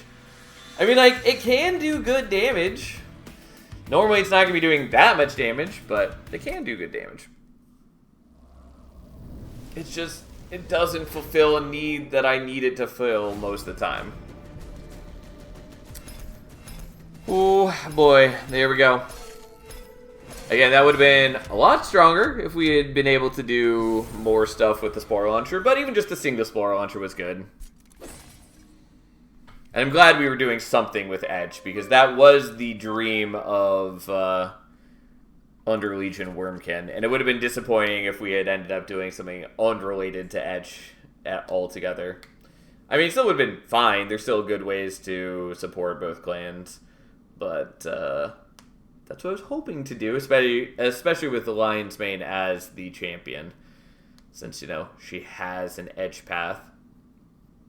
Anyways, I'd like to keep going, but it is late, and I should do other things, like maybe go to sleep at a reasonable hour for once. So, we're going to stop there tonight. We've only got 4 more crowns left, so we'll finish those up next week. We'll be back on Monday like normal. Probably doing Slay the Spire on Monday and Tuesday, and then back to Monster Train for Wednesday, Thursday. But we will see. I'm excited that we're finally going to be done with the crowns. After that, we'll probably do Hat Trick with the new champions finally. For those of you who aren't aware of what the hat trick challenge is, we did it before with all the other champions, but the idea is that for each champion, we pick a clan combo, and then we do 3 runs back to back to back, each one using a different one of their champion paths. If we fail on any run, we start from the beginning.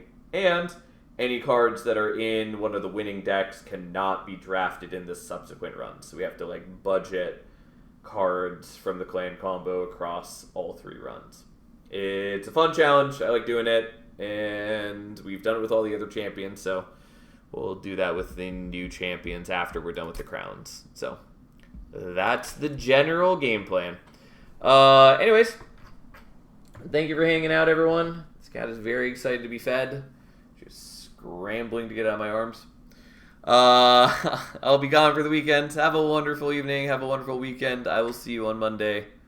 Thanks for being here always.